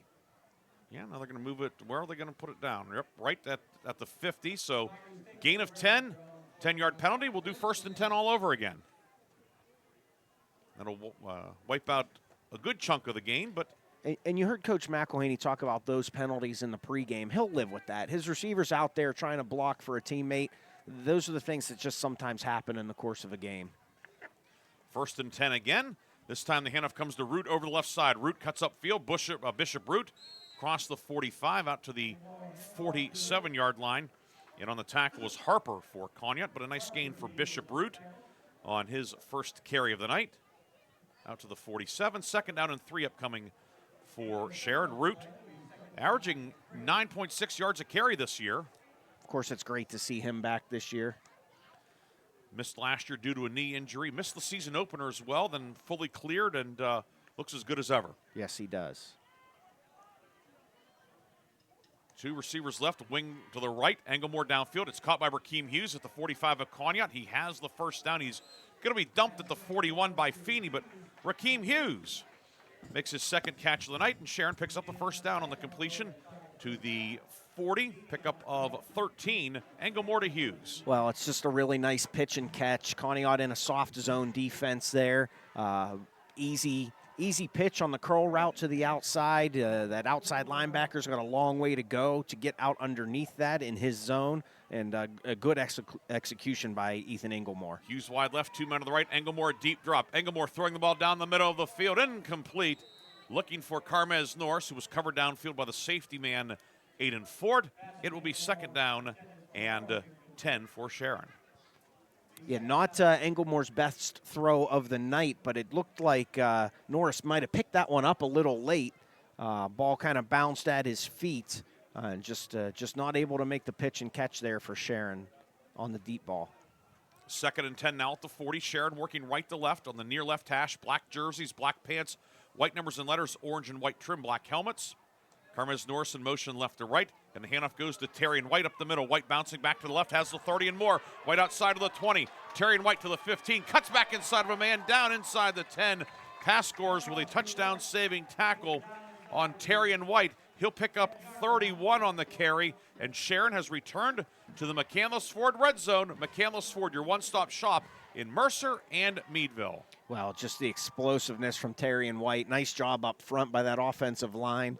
And when he sees a hole, he is shot out of a cannon. White now 46 yards on 4 carries.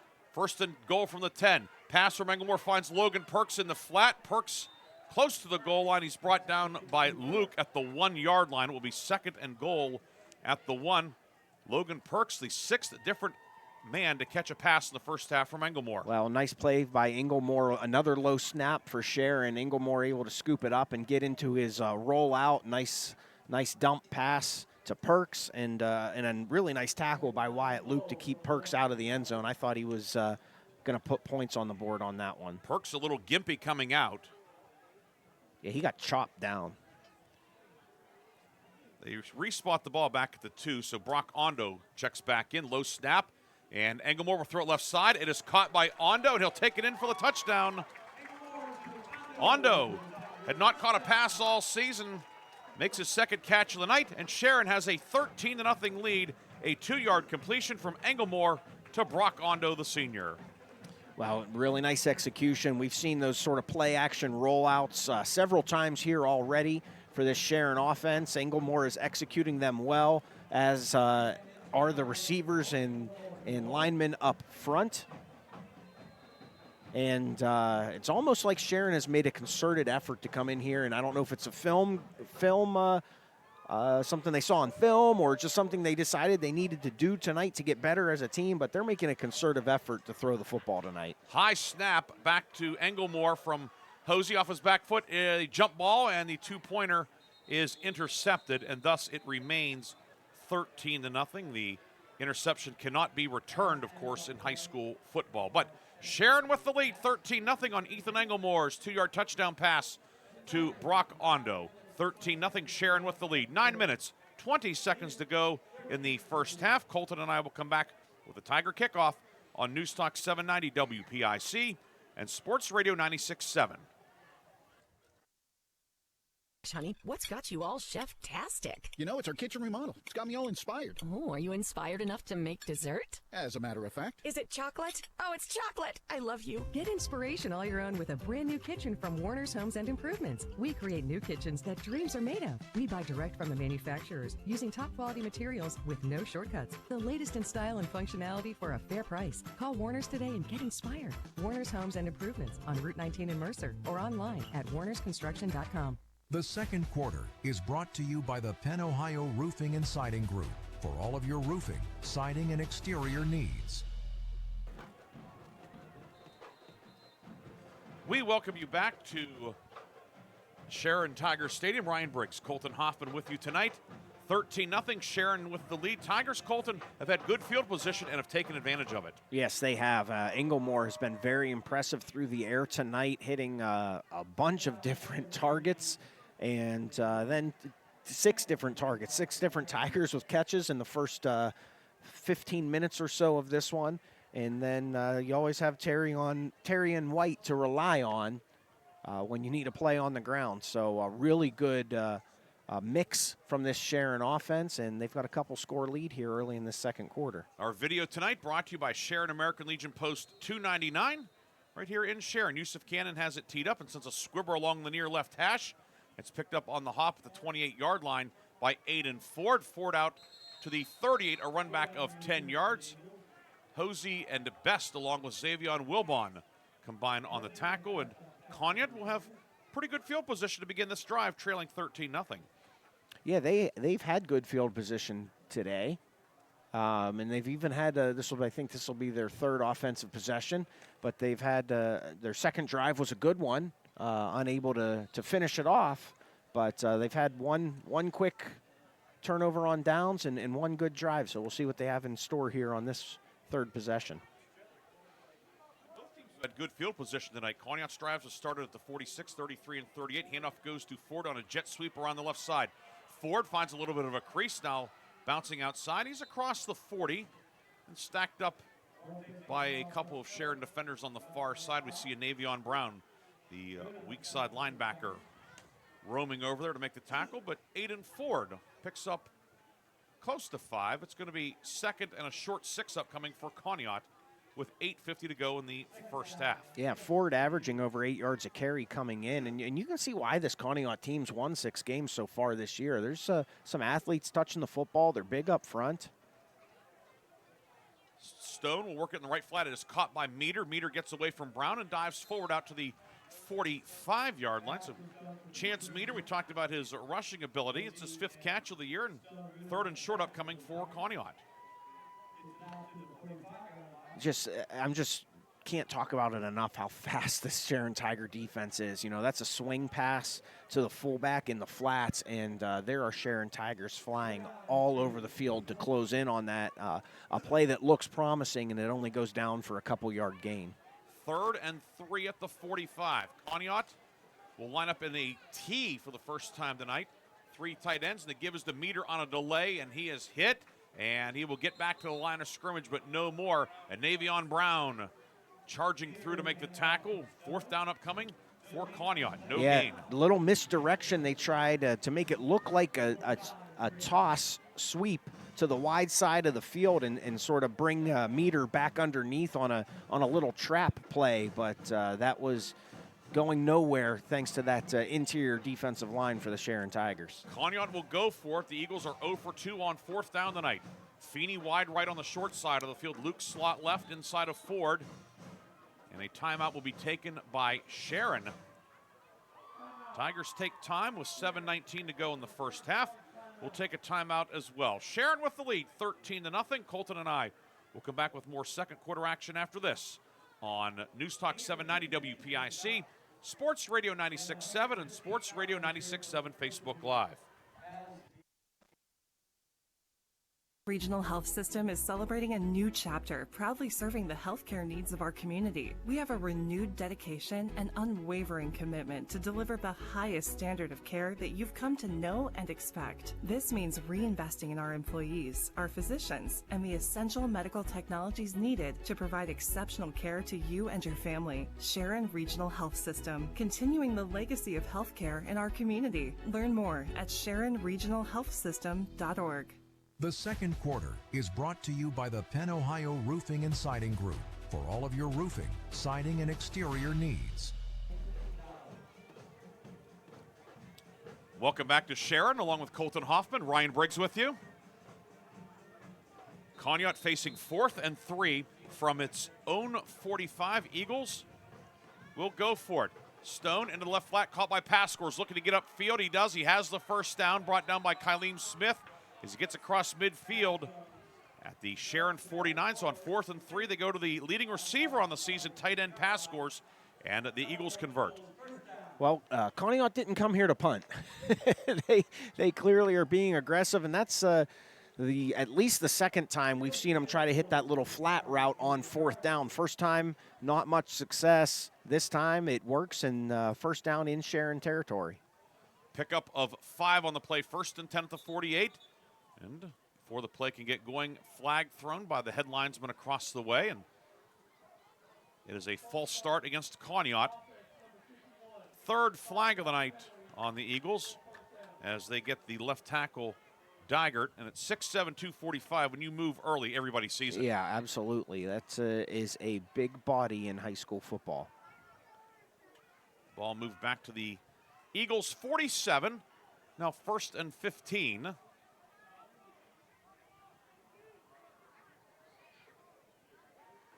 Stone, a screen left side caught by Ford, and Ford has very little room, maybe gets a yard on the catch.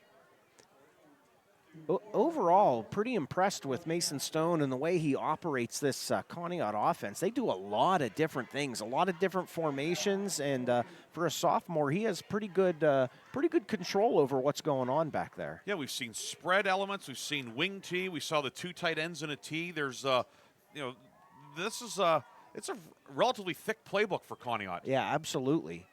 Which, adds increased verbiage and language and to get everyone on the same page and lined up right. 2nd and 14, 3 receivers right, and Meter motions out to the right. He makes a catch in the right flat, gets away from Bishop Root, but cannot get away from the pursuit of Brock Ondo and Jafir Lampkins. Meter on the catch and maybe half a yard, but Conneaut is going to be tasked with another 3rd and long from the 48-yard line. It's going to be 3rd and 14 with 5.5 minutes to go in the first half. Sharon leading 13-0. Coming up at the half, we'll have scoring, we'll have stats, and Kolten and I will have the lock, stock, and barrel halftime update. Luke slot left on the far side. That's the wide side of the field. Ford, the outside receiver. Stone back to pass, throwing the ball downfield, and it is caught by Luke, who was drilled. There's a flag in the backfield also. Lampkins brought the lumber. I think you're going to get a roughing the passer here. Really nice pitch and catch. Really nice hit from that Sharon defensive back. But it's going to be short of a first down. But I think you're going to get roughing the passer for 15 here. And it'll be on Marius Best, so that'll be 15 added to the end of the play. And the yardage is a first down, but that would be an automatic first down anyway. This ball's going to be marched down inside the 30, and it's going to be put down at the 26 of Sharon. So on the completion, 11, and then 15 more on the penalty. Automatic first down at the 26-yard line. Yeah, and I think that was just a late hit there.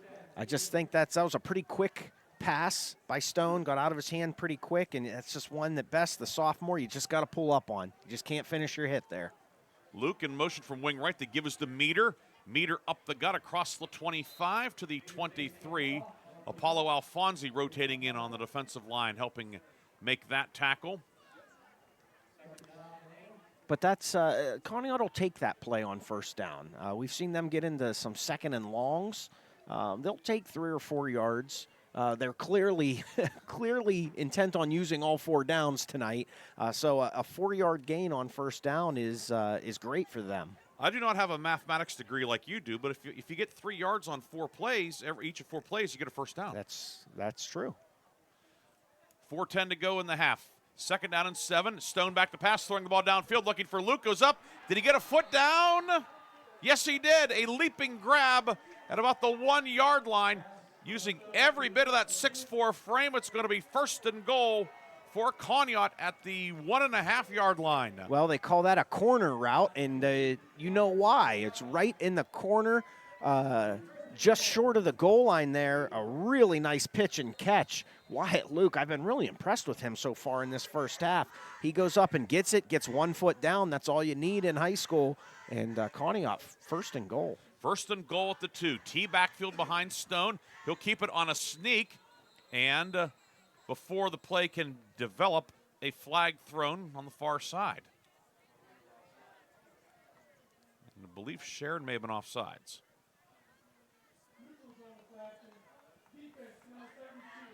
Say neutral zone either way. It's 5 yards, and now first and goal at the 1.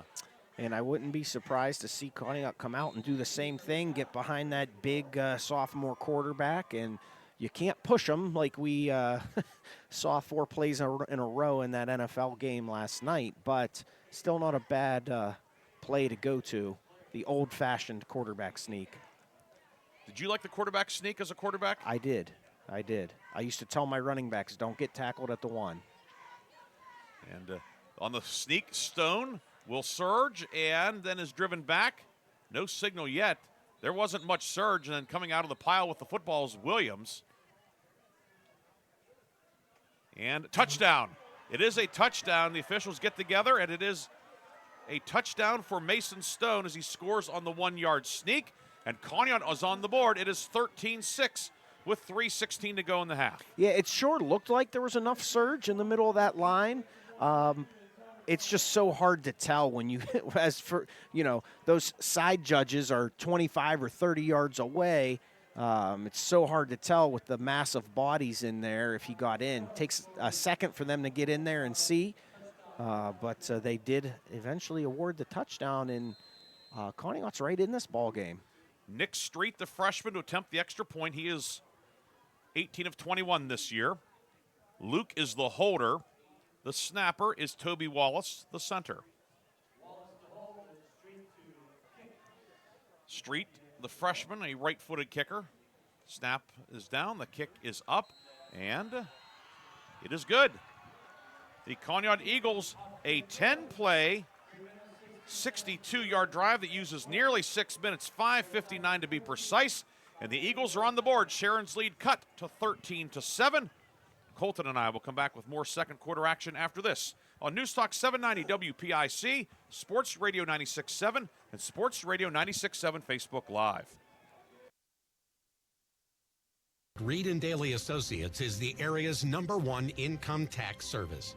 Reed & Daly built their practice one client at a time and are proud supporters of student athletes, boosters, bands, and other school activities to keep our diverse community moving forward. When it comes to business or taxes, Reed & Daly Associates will fight for you and help you reach the top of your game. Reed and Daly Associates on South Buell Farm Drive in Hermitage and online at reedanddaly.com. St. Paul's Without Walls Home-Based Services is seeking compassionate individuals who love to help others and who will nurture meaningful relationships with the clients we care for. Parents with school-aged children, college students, retirees, or anyone seeking a role that fits around their life will find this opportunity especially rewarding. Visit stpaul's1867.org/join our team to apply for a companion or care partner position with St. Paul's Without Walls Home-Based Services. St. Paul's is an equal opportunity employer. The second quarter is brought to you by the Penn Ohio Roofing and Siding Group for all of your roofing, siding, and exterior needs.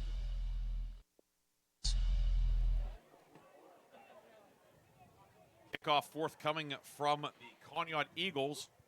They have cut Sharon's lead to 13-7. Then play 62-yard drive that uses 6 minutes. Luke has it teed up. On the run-up, the kick is a short one, fielded at the 35-yard line by Kylene Smith. Smith near side to midfield, stays in bounds, and gets the ball across the midfield line. And Sharon again will have excellent field position. Kylene Smith, who's gotten ample time at receiver this year, he knows what to do with the ball in his hands. Absolutely, and I know you don't want to kick it deep to these Sharon athletes, but that's not certainly very effective either. But I think this is a big drive for Sharon here. Conneaut gets the ball to start the second half, and I think Sharon would really like to get one punched in before half here. 3:10 to go in the half. Ball at the Conneaut 48, 13-7. Sharon with the lead. Tigers, black jerseys, black pants, white numbers and letters outlined in orange, orange trim. Conneaut white jerseys, blue numbers and letters outlined in black, black pants, and the blue metallic helmets for Conneaut. Engelmore in the shotgun, runs the option, quick pitch to Bishop Root around the right side. Root looking for running room, he has some. Root to the 40, Root to the 35, and he'll have the first down. Bishop Root getting to the outside, and he'll pick up the 7th first down of the night for Sharon.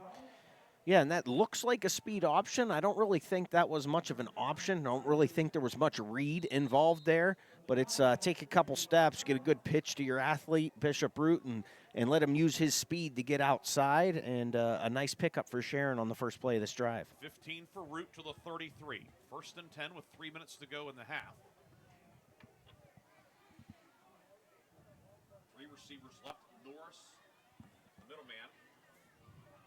Pass comes near side for Bishop Root. Root on a screen upfield. Root to the 25. Spins. Root hit by Harper. And Sandow and Bishop Root will have another first down. Gets down to about the 22-yard line. Bishop Root's 3rd catch of the night. And Sharon knocking on the door. Yeah, and 2 plays, 2 first downs, and Sharon is moving the ball quickly here. 1st and 10 at the 22-yard line. On the outer fringe of Yusuf Cannon field goal range also. That, of course, would make it a 2-score game. Tigers, they're thinking 6. Yeah, I was just going to say, they're thinking more than field goal here. Engelmore out of the pistol, back to pass. Engelmore looking, throwing the ball down the middle of the field, incomplete.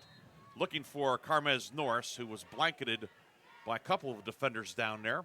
Safety Ford over the top. It's 2nd and 10. Yeah, not much there. Well defended by Conneaut. Norris had a defender underneath and a safety over the top, and not much room for Engelmore on that one. Probably a good result to have an incompletion there. 2nd down and 10 now. Sharon with 2 timeouts left. Conneaut also has 2 timeouts. Tigers break the huddle. 3 receivers to the right. Hughes, the single man on the near side of the boundary. Low snap to give us to Terrian White. White up the middle, across the 20, and then is driven back. Ran into the teeth of the defense, including Digert, the defensive end, and it's going to be 3rd and 8 at the 20. Yeah, and that's good defense by Conneaut there. They were in a light box, really only a 5-man box, 3 defensive linemen and 2 linebackers. Everyone else is spread out all over the field to try to defend these Sharon receivers, and to only give up 2 yards on that play, a really good job by those 5 defenders in there. 3rd and 8 at the 20. Sharon on the edge of the McCandless Ford red zone. Engelmore out of the pistol, turn give to White. White up the middle. White gets to the 15. It's going to be 4th and about 3. As White picks up 5. with a minute 39 to go, and the clock continues to move. No reason to rush with 2 timeouts. Fourth and obviously a big fourth down play here, and Sharon will use a timeout. Tigers will take the timeout with a minute 33 to go in the half.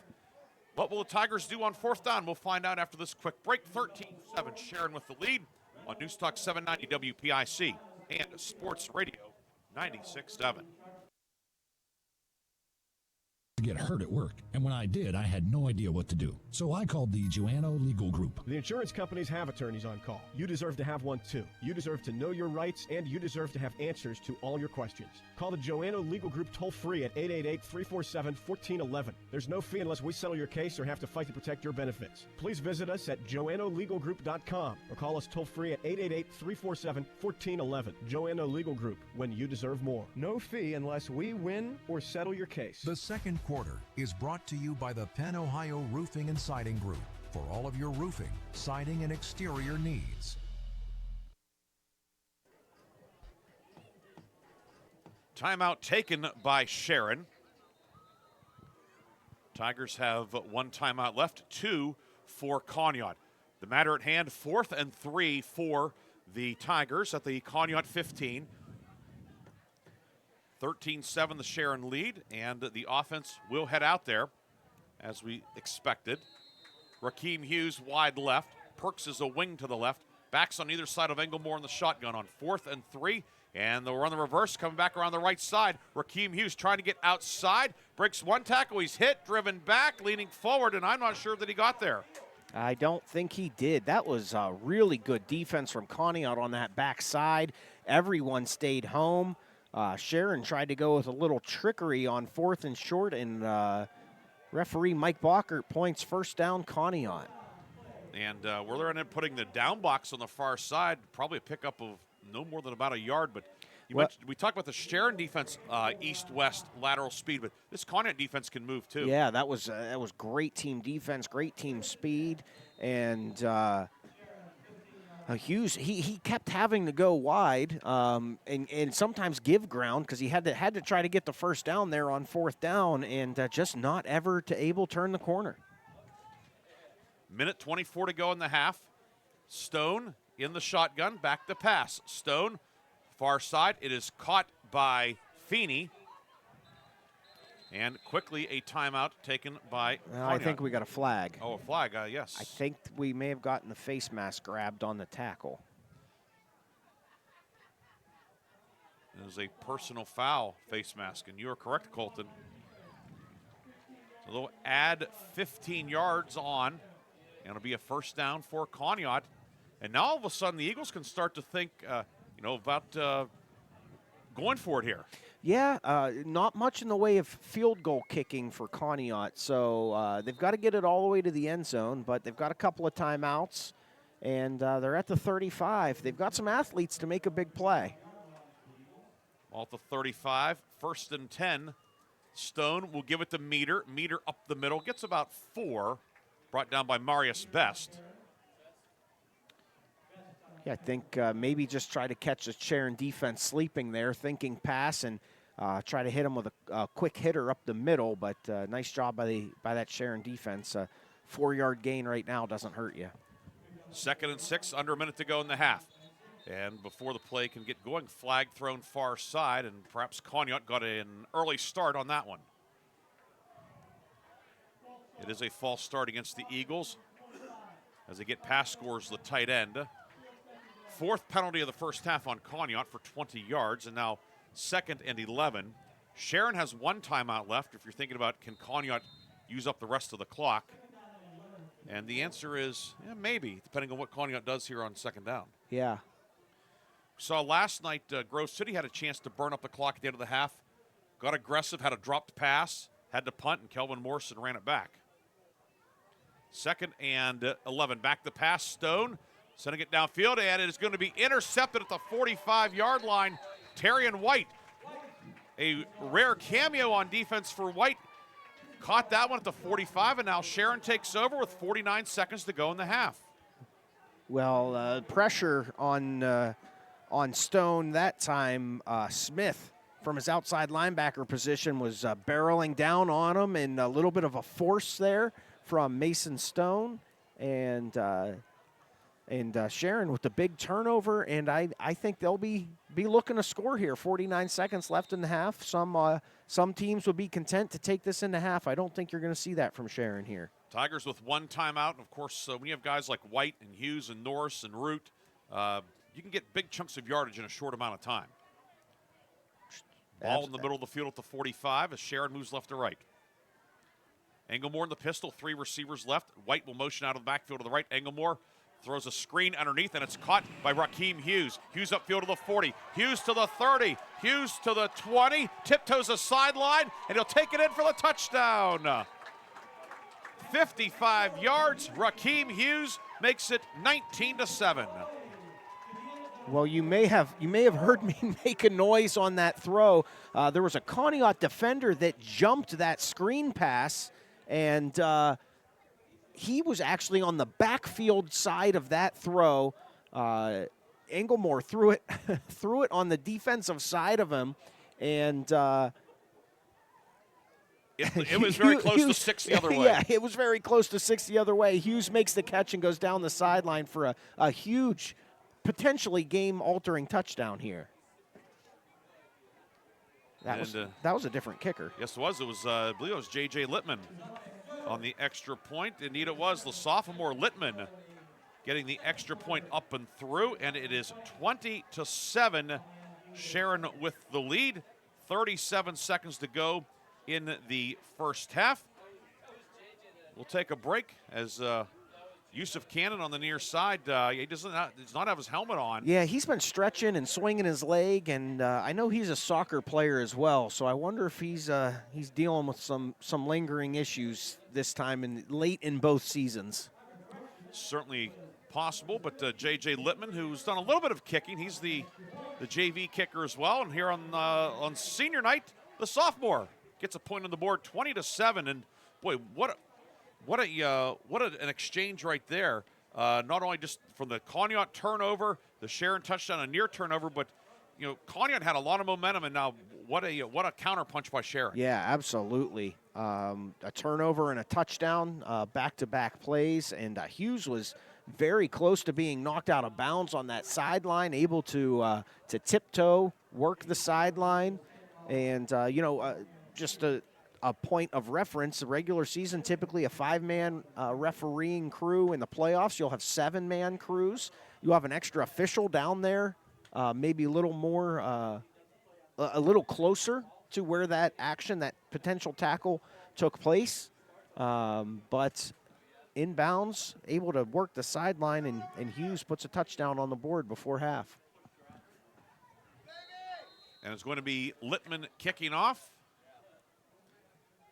Kick fielded back at the 18-yard line by Johnny Sandow. Sandow along the numbers near side, and he'll be cut down at the 30-yard line as downfield for Sharon's one of their special teams leaders, Xavion Wilbon. Conneaut has it at the 30, 32 seconds to go. Eagles still have the 2 timeouts. Yeah, I wonder if that last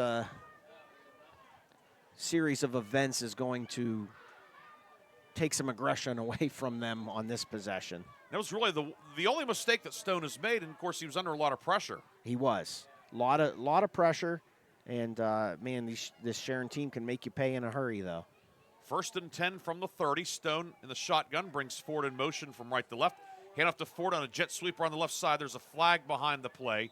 Ford is going to be cut down on the perimeter for a short gain. And is holding against Conneaut. And they'll get Digert for the penalty. The penalty is going to set the Eagles back 10 yards to the 20. Yeah, that's that jet sweep around the left end. That block from that left tackle was a huge block to help turn the corner. And must have been a little too much grabbing by Digert on that one. The clock will wind. Conneaut does not have to snap the football.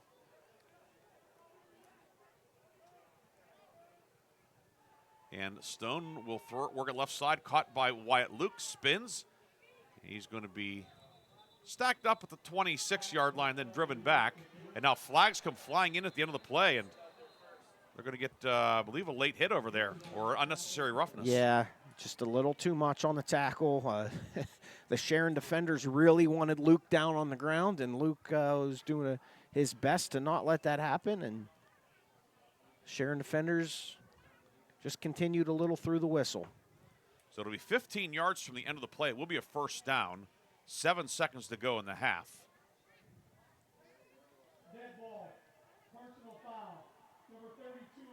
And they will get Marius Best for that. So 15 from the end of the play. They go out to the 40-yard line. And it'll be 1st and 10 with 7 seconds to go in the half. Conneaut still with 2 timeouts, but maybe a chance here. Get a short play and then send one deep. We'll see what the Eagles do. Stone back to pass. Stone, screen underneath, caught far side and out of bounds nicely is the receiver, Aiden Ford, with 1 second to go in the half. They're going to put a little time on. They're going to reset it to 2.5. You're going to get one play either way. But you know, you have a guy like Luke at 6'4", let's see if maybe Stone can send one downfield. Yeah, yep, might as well. Or we are also, of course, obligated to say that the half cannot end on a defensive penalty. We've seen a couple of them from Sharon here. 8 penalties on the Tigers for 81 yards in the first half. Likely the last play of the half upcoming, and it's going to be a jet sweep now reverse back to Luke. Luke trying to get around right end. Luke hemmed in, hesitates, and then will head out of bounds. And that will be the end of the first half. An entertaining first half here at Sharon Tiger Stadium. And the Tigers on senior night will go to the locker room with the lead, 20-7. Kolten, a lot to talk about for that first half, certainly. Yeah, there was. It was an entertaining half. Really nice things from both sides. You can see, I mentioned it earlier, you can see why Conneaut's won 6 football games coming into this one. That was overall, you got to be happy with how you played against the Sharon team. But at the same time, I don't think Coach McElhaney can be dissatisfied either. That was a pretty good half of football for Sharon. We will recap that first half of football. We will have scoring stats and the lock, stock, and barrel halftime update. Sharon leads Conneaut 20-7 at the intermission. Kolten and I will be back after this on News Talk 790 WPIC, Sports Radio 96.7, and Sports Radio 96.7 Facebook Live, brought to you by American Legion Post 299 in Sharon. Saving lives means staying informed. Knowing the dangers of using counterfeit prescription pills can help those you care about and keep our community safe. Do your part. Take the first step today. Visit GetSmartAboutDrugs.com to access education, prevention, and treatment resources. Counterfeit prescription pills laced with fentanyl are deadly. Be their protector. Be informed. Contact Mercer County Behavioral Health, Inc. in Mercer, PA at 724-662-2230 or visit cdc.gov/stop-overdose. Brought to you by the Hermitage PA Rotary Club and the Mercer County Opioid Settlement Fund. When you're a grower, you know what it takes to thrive in the field. My bank understands and respects that. When you've got a financial partner working alongside you, it makes the days a little easier and the numbers all add up. My bank is experienced when it comes to agriculture. My family's been doing business with them for a long time. I'm independent, and so is my bank. Mercer County State Bank. Member FDIC. Your community bank. Online at mcsbank.bank. Looking for a place where you or a loved one can thrive with a community that cares? Discover the Ridgewood at Shenango Valley, where independent living meets peace of mind. Our private apartments offer the freedom to live on your terms with personal care and daily assistance available if needed. Short-term stays are also available. For more information or to schedule your in-person tour, visit rwsv.org or call 724-347-0998. The Ridgewood at Shenango Valley, where comfort, care, and community come together. Equal housing opportunity. Ready to hit the road with confidence? Mancino's Driving School is your go-to destination for top-notch driving education. Whether you're a teen or an adult, Mancino's experienced instructors ensure you're equipped with essential skills and safety tips. Offering flexible schedules and personalized lessons, Mancino's Driving School make learning to drive convenient and effective. Visit our website at mancinosdrivingschool.com to enroll today and begin your journey toward becoming a safe, independent driver. A community is more than just houses, buildings, and streets. It's the people who live and work and contribute to making life for themselves and the people around them better. Attorney Bill Motor believes in the young people who are this community's future. Attorney Bill Motor would like to say good luck, good health, and best wishes to all the players, coaches, band members, and cheerleaders in today's game and throughout the season. Attorney Bill Motor, 2500 Highland Road, Hermitage.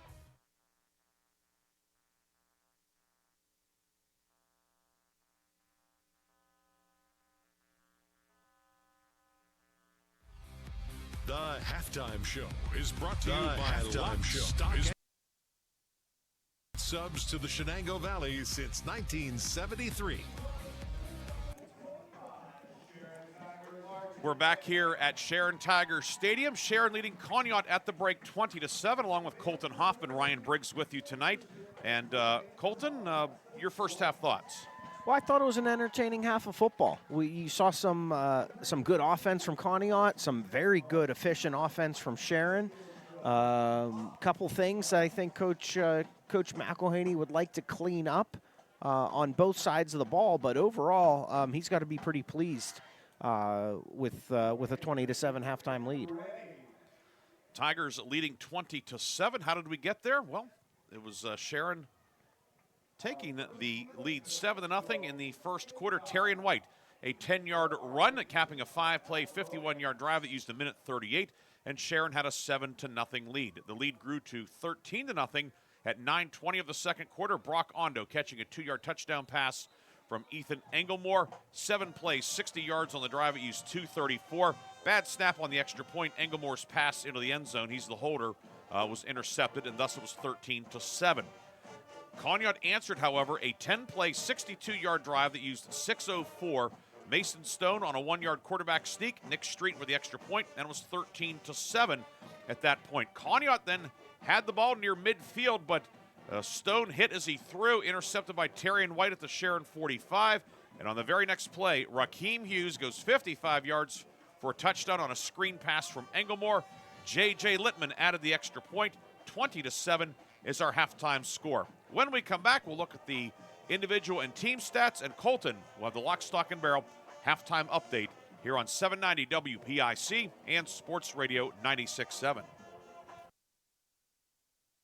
The 21st Century Energy Group is the leader in residential and commercial fuel delivery. For over 50 years, they have provided quality heating oils, propane, heat, gasoline, diesel, and lubricants to western Pennsylvania and eastern Ohio, with 7 locations including Newcastle, Grove City, Conneaut, Lake, and Erie. The 21st Century Energy Group is your locally owned neighborhood fuel provider. Call them today for your home heating or commercial fuel needs at 1-800-922-5454. And don't forget to follow them on Facebook or visit them at 21stcenturyenergygroup.com. Join us for an open house at Hubbard Medical Complex on Wednesday, October 22nd from 4 to 6 p.m. Learn more about their comprehensive services, including primary care, therapy, outpatient lab, x-rays, and Shenango Valley cardiology consultants. Enjoy giveaways, blood pressure screenings, facility tours, and refreshments. Visit Hubbard Medical Complex for their open house on Wednesday, October 22nd from 4 to 6 at 880 West Liberty Street, Hubbard. For more information, call 330-534-5400 or visit mmchs.org/Hubbard. St. Paul's Without Walls Home-Based Services is seeking compassionate individuals who love to help others and who will nurture meaningful relationships with the clients we care for. Parents with school-aged children, college students, retirees, or anyone seeking a role that fits around their life will find this opportunity especially rewarding. Visit stpaul's1867.org/join our team to apply for a companion or care partner position with St. Paul's Without Walls Home-Based Services. St. Paul's is an equal opportunity employer. In 1973, Lock, Stock, and Barrel opened their doors and served their first of over 3 million giant submarine sandwiches. They still serve 42 whole subs on 15-inch buns.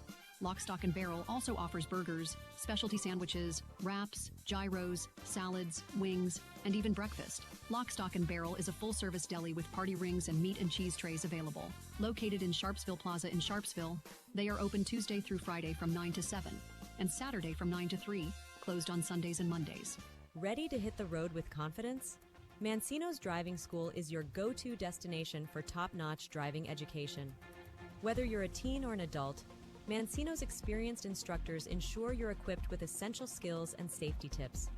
Offering flexible schedules and personalized lessons, Mancino's Driving School make learning to drive convenient and effective. Visit our website at mancinosdrivingschool.com to enroll today and begin your journey toward becoming a safe, independent driver. The Halftime Show is brought to you by Lock, Stock, and Barrel, serving giant subs to the Shenango Valley since 1973.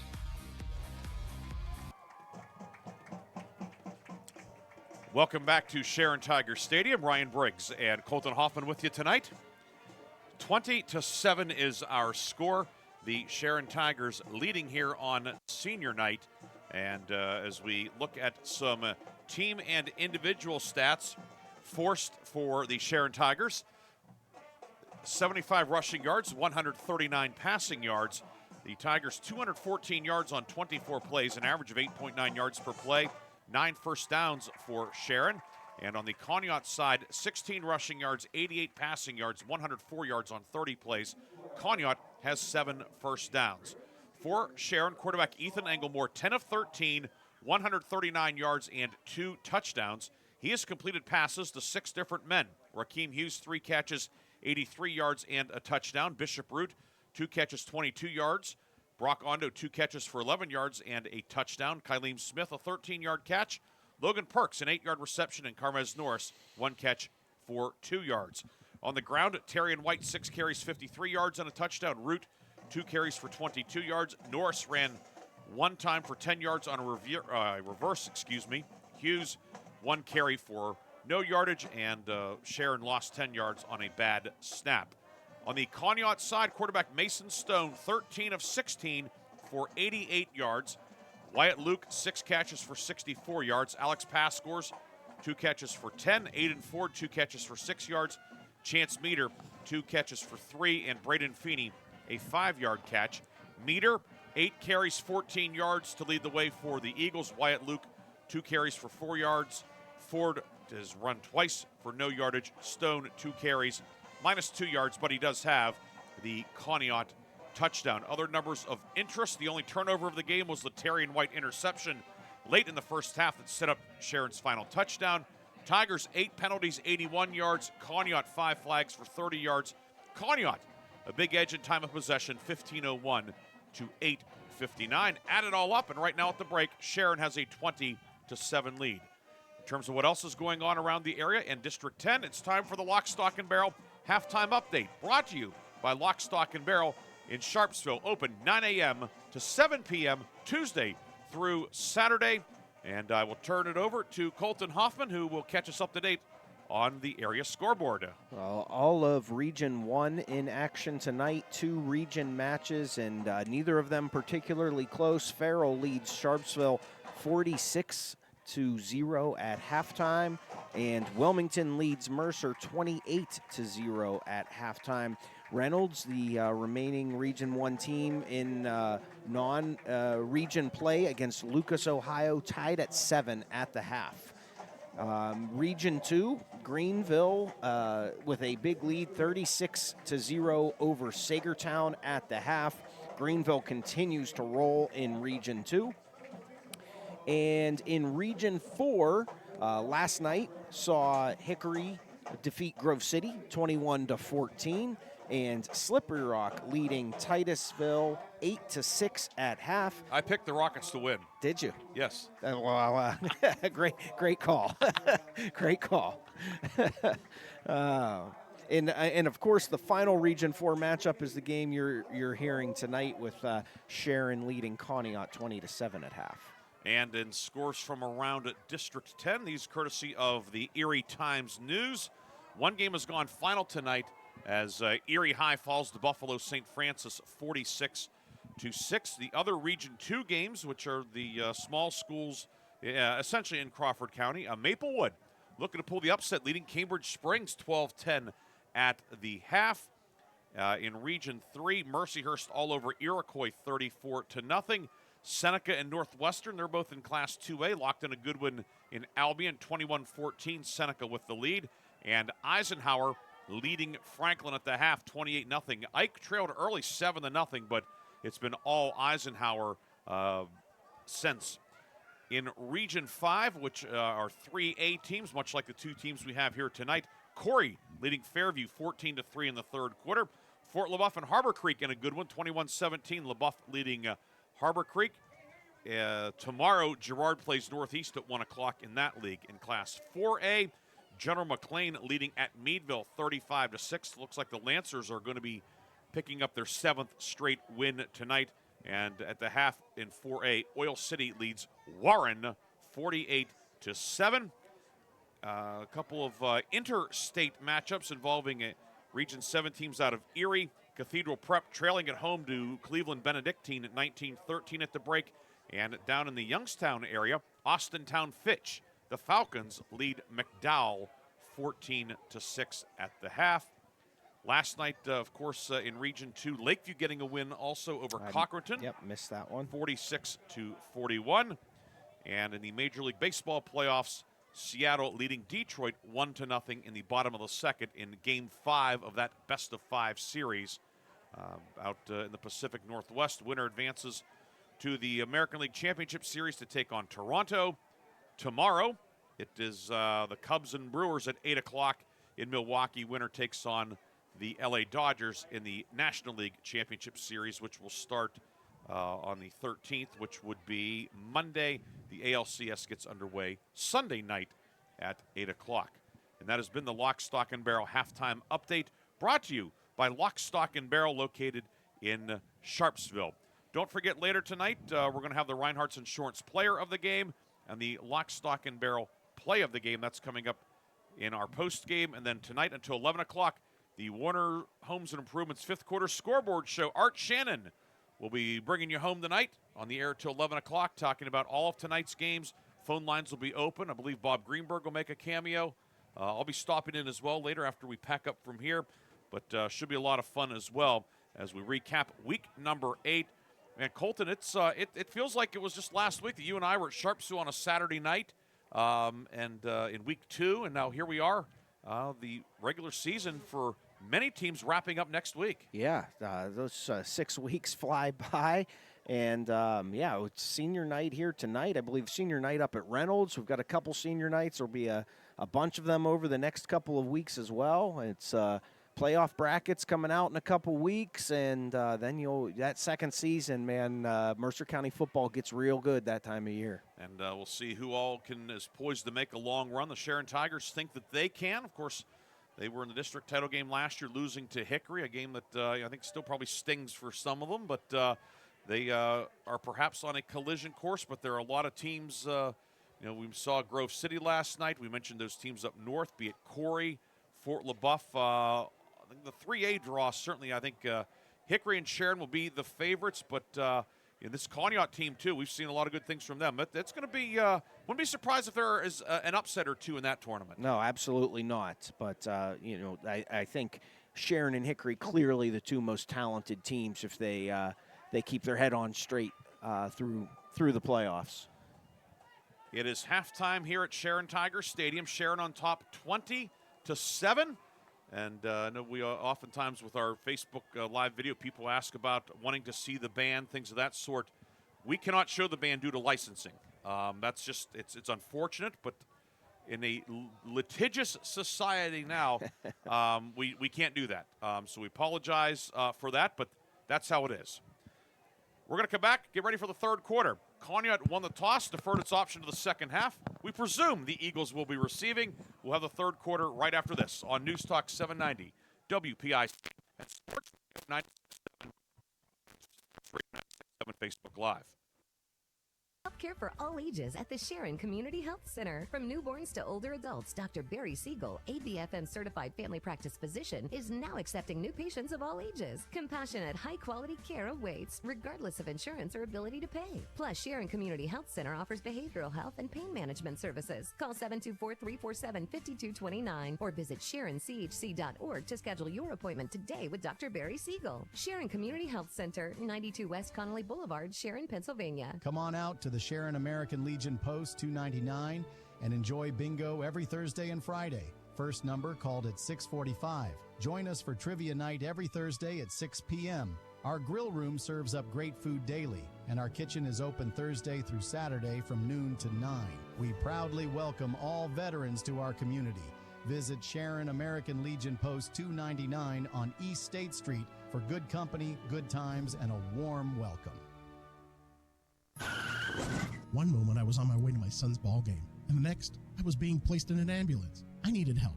That's why I called the Joanno Legal Group. Call the Joanno Legal Group toll-free at 888-347-1411. Please visit them at joannolegalgroup.com. That's Joanow legalgroup.com. Or call toll-free at 888-347-1411. Joanno Legal Group, when you deserve more. No fee unless we win or settle your case. Transform your home with Shell Restoration, the area's top roofing and exterior remodeling experts. Celebrating their third year on the Qualified Remodeler Top 500 list and sweeping 4 categories in the 2025 Best of the Best Awards. Shell Restoration is your trusted choice for roofing, siding, windows, and more. Visit the brand new Shell Restoration state-of-the-art showroom at 2110 East Washington Street, Newcastle, during their grand opening on Saturday, October 18th from 10 a.m. to 2 p.m. Touch, feel, and choose premium materials with confidence. Visit shellrestoration.com today. The third quarter is brought to you by Warner's Homes and Improvements, making dreams come true since 1958.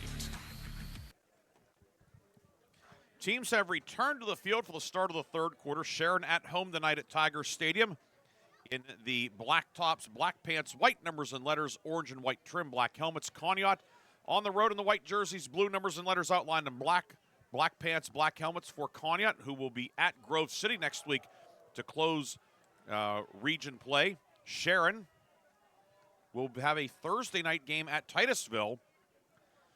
So the only thing better than going to Titusville on a Friday night is going on a Thursday night. That means you don't have to wait as long to get up there. But that beautiful facility, historic Carter Field, Sharon will be heading up there in the finale. And depending on how things shake out, perhaps still a crack at a share of the league title. The Tigers certainly would, A, have to close out this one, and B, get some help next week. But they will be on the road in Week 9 and then getting ready for what they hope is a lengthy postseason run here in 2025. Ryan Briggs here along with Kolten Hoffman. Lee Gross upstairs on the camera. And back in the studio, Art Shannon, the people's champ, producing our game. Well, Briggs, you hear a lot of coaches talk about the last 3 minutes of the second quarter and the first 3 minutes of the third quarter being a huge part of the game. Sharon certainly did what they needed to do late in that first half. Let's see if they can start the second half that same way. I'm sure Coach McElhaney and staff at halftime were saying, let's get a stop and a score. And if that happens, you can get up 20 points or so. You got to feel pretty good about your chances the rest of the way here. Littman sends a squibber down the middle of the field. Sandow Fields at his own 15, giving ground, and then he is going to be brought down a meager return as the Sharon coverage unit. Lampkins down there along with Wilbon, and Conneaut will face a long field. This drive's going to start at the 16-yard line. So J.J. Littman doing the kicking now with Cannon banged up a little bit, and nice directional kick. Yeah, really, really well executed there. You saw a lot of quick passing from Conneaut in the first half, some swing passes, some screens, and Sharon was pretty content to let him catch it and chase him down. We'll see if Conneaut comes out and tries to execute that quick passing game the same way here in this third quarter. 1st and 10, Conneaut goes left to right, and there's your answer. It's a quick pass on the left side as Mason Stone now 14 of 17 tonight. Caught by that was Ford making the catch far side. Or was it Luke? I think it was Ford. I believe that was Aiden Ford. And you know, a lot of these passes, I mean, Stone's going to have a really nice stat line. A lot of these passes are really extension of the run game type passes. Swing passes to the fullback, little screen, bubble screens to the outside. 2nd and a long 8 that gives to Meter up the middle. Meter with a little bit of running room. Meter keeps the legs moving, gets to the 25, and then is driven back. The Chance Meter, who really didn't get going much in the first half, only 8 carries for 14 yards, but a nice gain there on 2nd down. It sets up 3rd and short. And you can see that's quick passing game. You know, Conneaut's just trying to use it to spread that Sharon defense out, and then you have Meter up the middle with a nice gain. So just spread them out and run it and keep them honest, and we'll see what they have for 3rd and short. 3rd and about a yard and maybe a few extra inches. T-backfield, Stone on a sneak. And Mason Stone will follow that senior late-in offensive line out close to the 30, and a 3rd down conversion for Conneaut. Eagles now 2 of 6 on 3rd down tonight. Yeah, picked up pretty easily into that short yardage T formation, double tight, and Stone, the big-bodied sophomore quarterback, goes straight ahead, and he actually got way more than he needed for that 1st down. Out to the 28, 1st down and 10 for Conneaut. This drive began back at the 15.5-yard line. Receivers to either side. Luke is at quarterback, and Luke will pitch it on the option to Ford, and Ford will be dropped for a loss back at the 25-yard line. A Navion Brown in there, along with Apollo Alfonsi. Ford loses 3. Yeah, just the speed from those Sharon linebackers and safeties. Try a little misdirection play, little play fake underneath with an option look, and Sharon just all over it.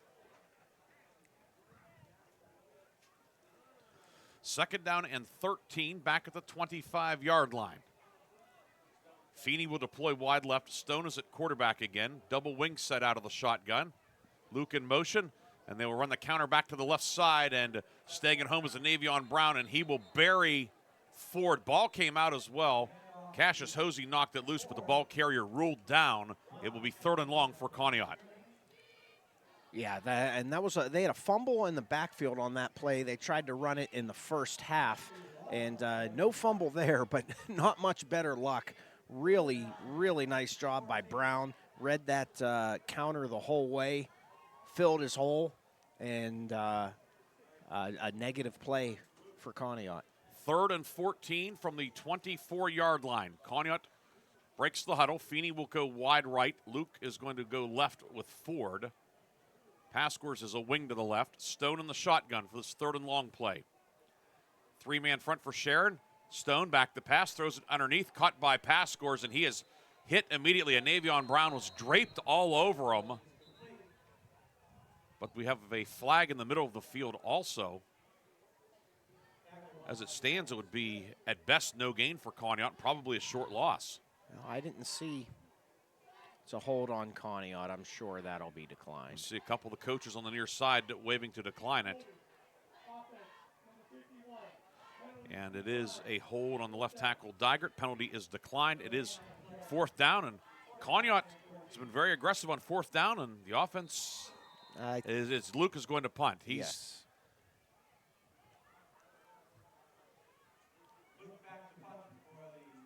This will be the first punt of the night.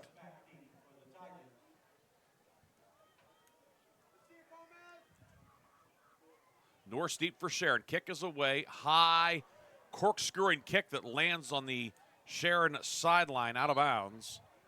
Tigers are going to have the ball well into Conneaut territory with 8:10 to go in the 3rd quarter. Still walking it up. The linesman continues to walk, and he's going to finally stop at the 32-yard line. So a 9-yard punt.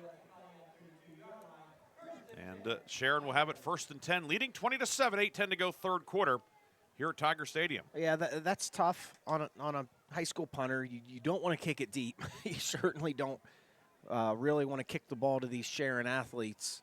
And if you don't hit it just perfect, that's a risk you take. White the deep back behind Englemore. Turn, give to Terry and White over the left side. White to the 25, White to the 20. Terry and White, 10-5 touchdown. He goes over 1,000 yards on the season on that carry. He does it in style.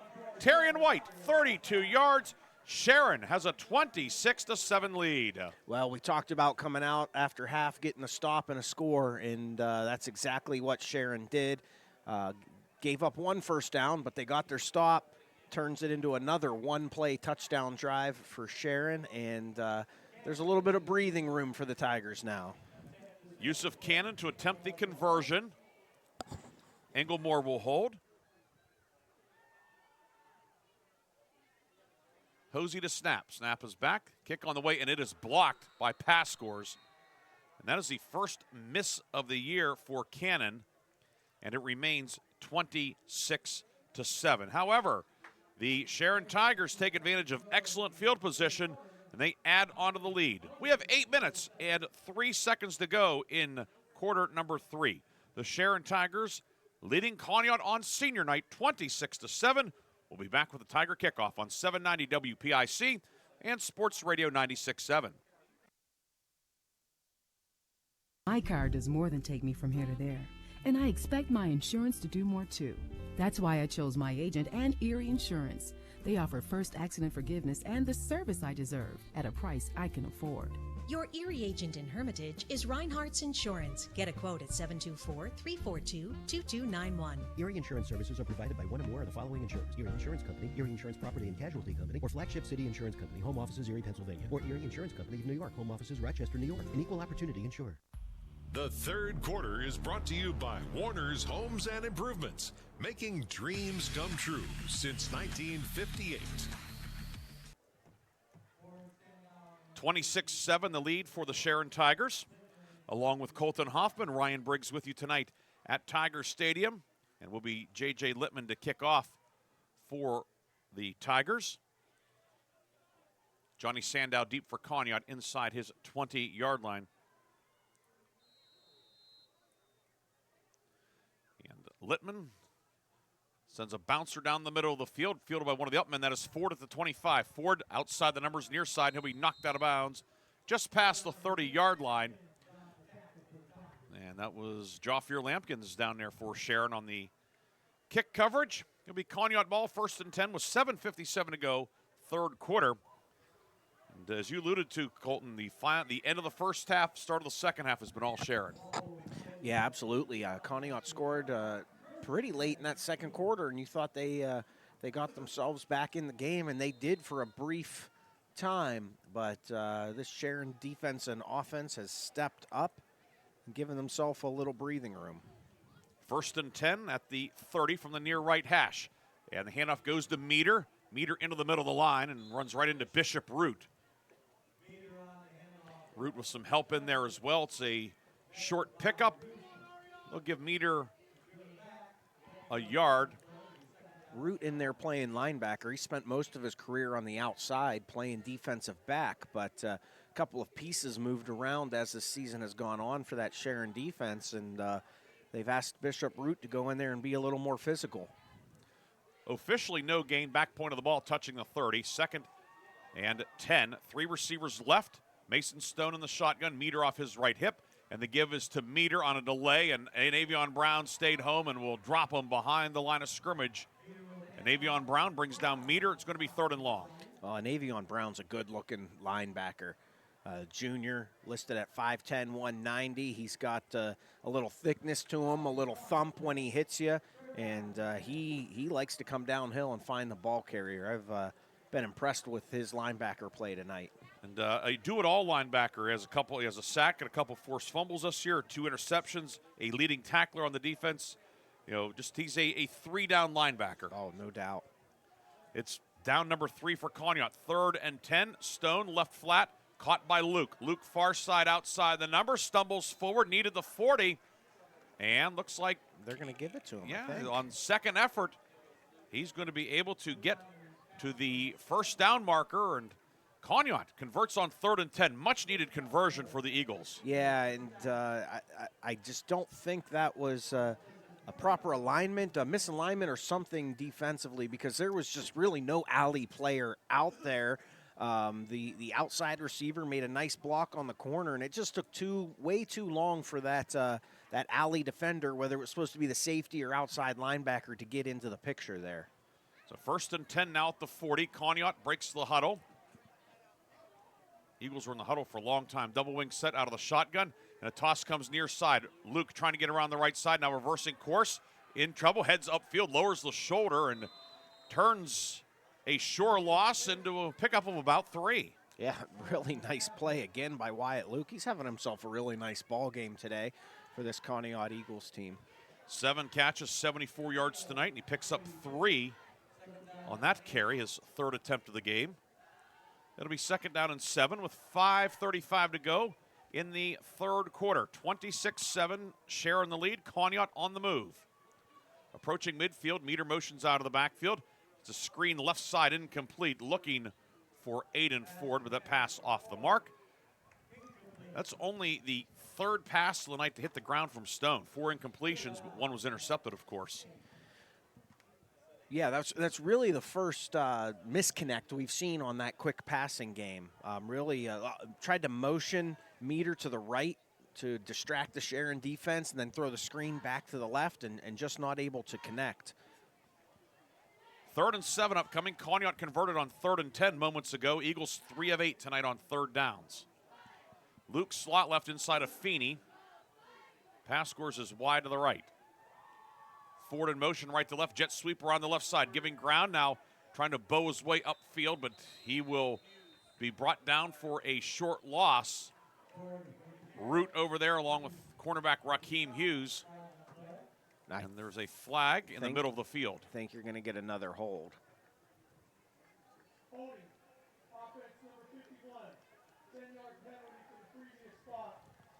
And that is the 3rd hold of the night on the left tackle, Digert.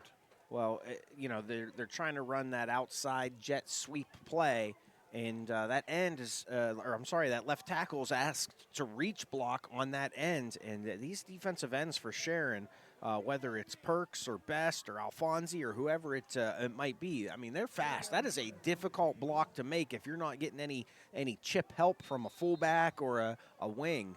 And so that's a tough ask on any tackle.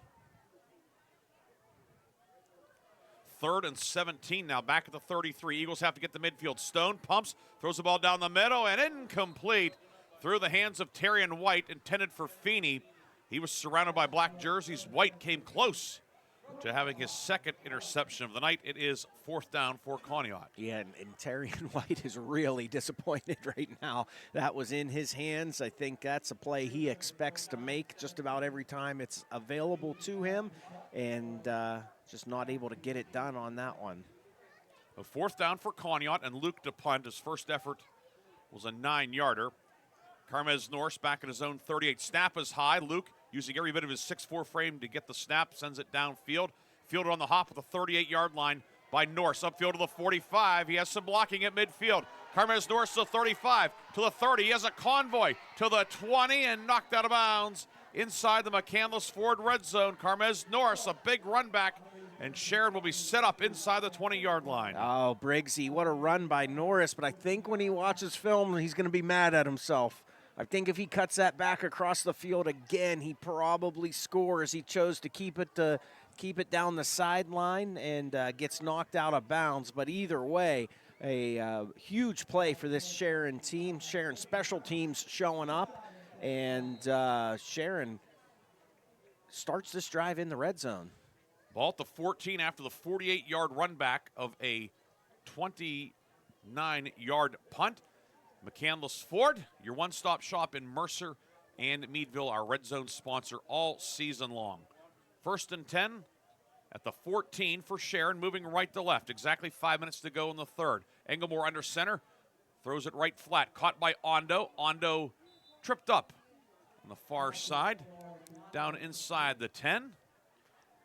Down to about the 9. And I believe that was the same play that Sharon opened the game with.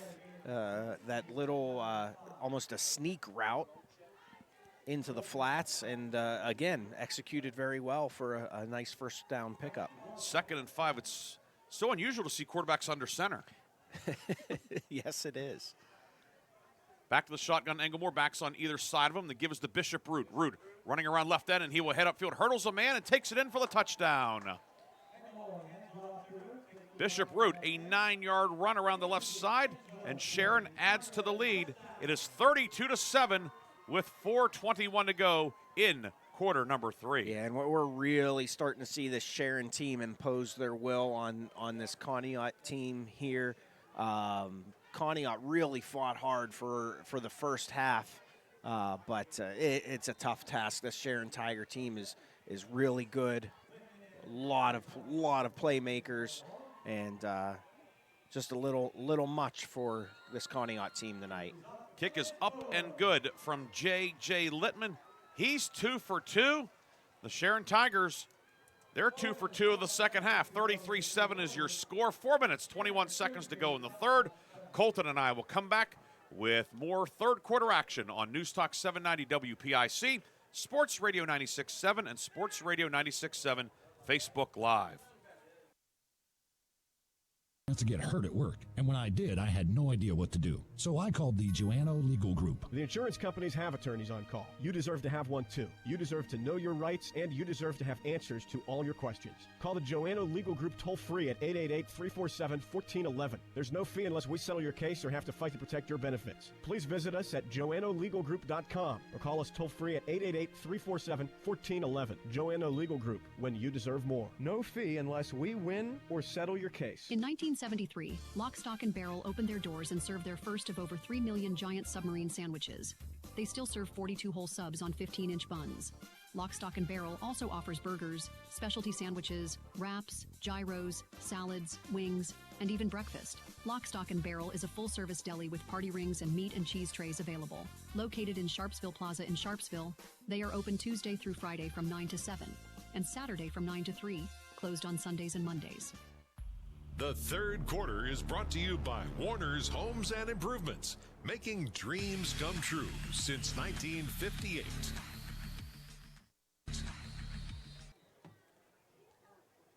J.J. Littman to kick off for Sharon. Sends a bouncer along the near hash mark. It will settle down at the 23, picked up by Sandow. Sandow across the 25.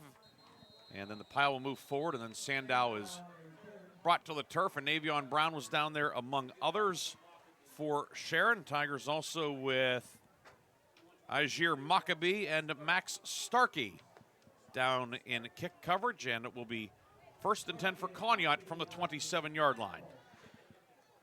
Well, needless to say, Conneaut could use a drive here. They have not been able to stop Sharon very much tonight defensively. Their best defense has been a long drive on offense, and they could use another one here. 1st down and 10. Handoff will go to Meter, who hesitates and is going to get back to the line of scrimmage. Logan Perks in on the stop for the Tigers, along with Ryan Wells rotating in on the defensive line. We've not seen a lot of Wells on defense this year, the starting center, but making a play there, and it's going to be 2nd down and 10 for Conneaut.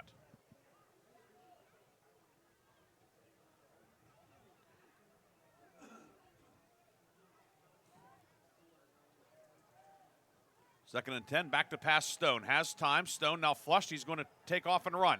Gets to the 30 and gets upended by Bishop Root across the 30 to the 31. Bigger brother Stone Root's the wrestler, but Bishop with a nice takedown there out in the open. Yeah, it's nice and low. Got underneath Mason Stone, and Stone's feet were in the air for a minute there. What's the old saying? Low man wins. And that's right.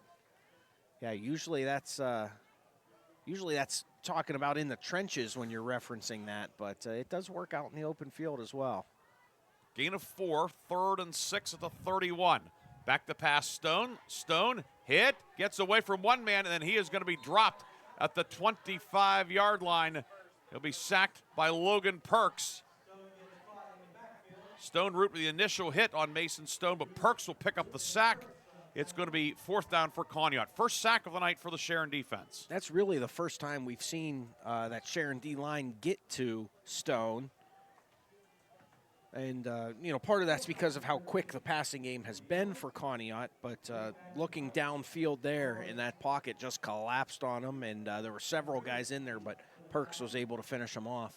Luke to punt, Norris and Root deep for Sharon back at the 43. Snap is high. Luke gets it down, and a high end-over-end kick that just is going to bounce and then take a roll back up the field. And pass scores will down it at the 38-yard line of Conneaut. Ends up that he may not have punted for a first down. It almost looked like it hit wind up there. There's not a lot of wind, but it was up there. It looked like it was going to take off, and then it didn't. That was a high kick. And again, early in the game, Sharon did not had a couple possessions without great field position, but they've really spent this entire quarter in Conneaut's end of the field, and they've been making it pay off very quickly. 33-7 the score, and Sharon offense takes the field. Cassius Hosey now in the game at running back. And Carmez Norris is at quarterback. He right now is the backup with Englemore starting and Jafir Lampkins nursing the left arm injury. Root will go in motion, and Norris is going to run over the left side. Carmez Norris hit by Harper and spun down for a very short gain. But certainly a good time here to get the backup quarterback some work. It is, and I'm not sure if this is just a package that they're working on, or sometimes it's just a package you want to put on film and make other defenses prepare for. But yeah, quarterback change here after Englemore's been very, very good tonight. Englemore 11 of 14 tonight for 144 yards. Second down, the snap will go to Norris up the middle. Norris, positive gain there, down to the 33-yard line. Carmez Norris brought down in the middle of the line. Yeah, and Englemore and Terry and White both come back onto the field for third down here. So it may be what you were talking about. It may be more of a package, or hey, let's give Titusville something to worry about. Let's give our potential postseason opponents something to worry about. Right, absolutely. Even if they don't run it again, the opponent will spend anytime they spend on that in practice, it's time they don't spend on other things, right? 100%. And Englemore does not run the football a lot, so maybe it's just something you're looking at in case you ever need a quarterback run game in the future. Sharon is going to take a timeout with 42 seconds to go in the third quarter. Tigers looking to get to 5-3 overall. They lead Conneaut 33-7. Kolten and I will be back with more after this on 790 WPIC and Sports Radio 96.7. Why is your auto loan not at Grove City Area Federal Credit Union? Seriously, why isn't it? If you financed your vehicle at the dealership, you're probably paying way more than you need. Refinance today and receive up to $100 from us. Lower your rate, shrink your payment, and smile more every month. It's fast and simple. For more details, go to gcafcu.org or text the word AUTO to 724-458-7520. The Grove City Area Federal Credit Union. Members of NCUA and Equal Opportunity Lender. The third quarter is brought to you by Warner's Homes and Improvements, making dreams come true since 1958. Sharon taking the timeout. First timeout taken by either team in the second half. Ryan Briggs and Kolten Hoffman here. Kolten, any updates for us? Yeah, we are still in the third quarter here, but Wilmington and Mercer have gone final. 48-0, Wilmington takes down Mercer tonight. Of course, we had a little bit of a late start, and Wilmington and Mercer, those two teams run the ball more often than anybody else in the county. You knew if there was going to be a quick game this year, Wilmington-Mercer would be it.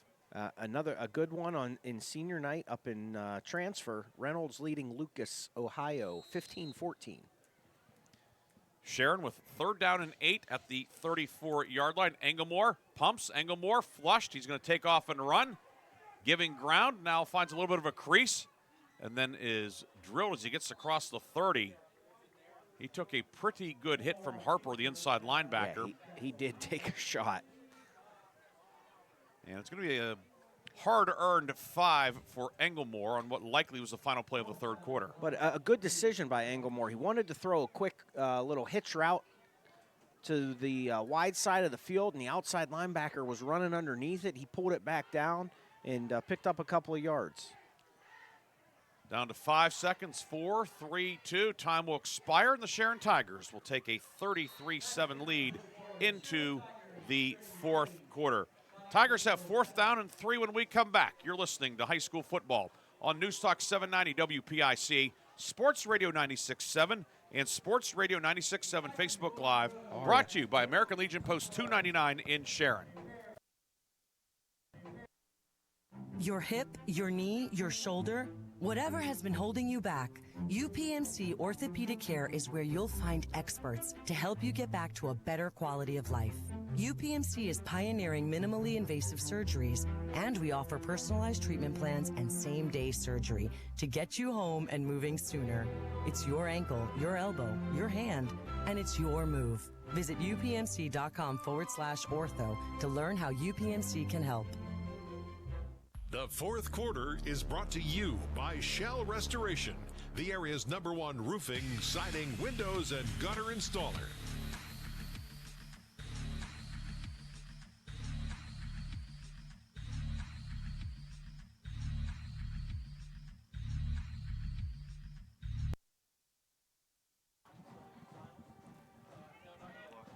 We head to the fourth quarter. 33-7 the lead for the Sharon Tigers. Teams change ends. Tigers will go right to left, or left to right, excuse me. They were going right to left. Now they go left to right in quarter number 4 towards the scoreboard here at Tiger Stadium, along with Kolten, Hoffman, Ryan Briggs with you. Hope you're having a great Friday night. Lee Gross on the camera. Art Shannon back in the studio producing our game. 4th and 3. Engelmore out of the pistol, turns and gives to Terrion White. He goes up the middle. Terrion White, 10-5, touchdown, 29 yards. Terrion White with his 3rd touchdown of the night, and Sharon adds to the lead. It's 39-7. Yeah, I mean, you can just see that explosiveness that Terrion White has through the hole. He gets into the clear and puts it in cruise control, and nobody catches him when he has it in cruise control. Pretty prolific sprinter on the track as well, and you can see that speed. You don't have to look real hard to notice it out on the football field from Terrion White. Littman on for the extra point. He puts it up and through. J.J. Littman, 3 for 3 on extra points tonight, and the lead now 40-7. 11 minutes, 53 seconds to go in the fourth quarter. We'll be back with a Sharon kickoff on 790 WPIC and Sports Radio 96.7.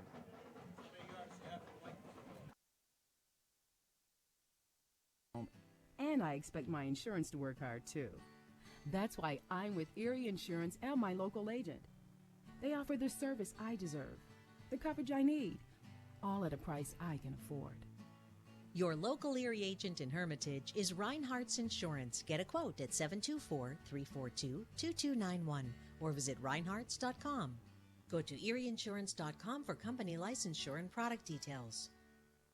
I just bought a used car. As did I. Mine has a slight dent in the driver's side door and a few other minor scratches, but hey, considering the deal I got, I can live with a few imperfections. Well, I got the great price without the imperfections. Whoa, there's no way that's used. DK Auto LLC is a veteran-owned and operated used car dealership in Grove City. And with DK Auto's attention to detail, were it not for the title, you'd swear you're driving new. See the amazing selections at DKAutoLLCPA.com. The fourth quarter is brought to you by Shell Restoration, the area's #1 roofing, siding, windows, and gutter installer. 40-7, Sharon in command. Tigers have scored the last 27 points in this one to break it open. After the game, the Reinhardt's Insurance Player of the Game and the Lock, Stock, and Barrel Play of the Game. Well, scoring and stats, and then it's the Warner's Homes and Improvements fifth quarter scoreboard show. Kickoff coming from J.J. Littman. Sends a bouncer far side, and it's going to be fielded by Sandow at the 27-yard line, out across the 35-yard line. And Conneaut will take over at the 37 with 11:47 to go in the fourth quarter. Eagles did a lot of good things in the first half offensively, Kolten, but the Sharon defense too much in the second half. Yeah, this Sharon defense just is swarming this offense here in the second half.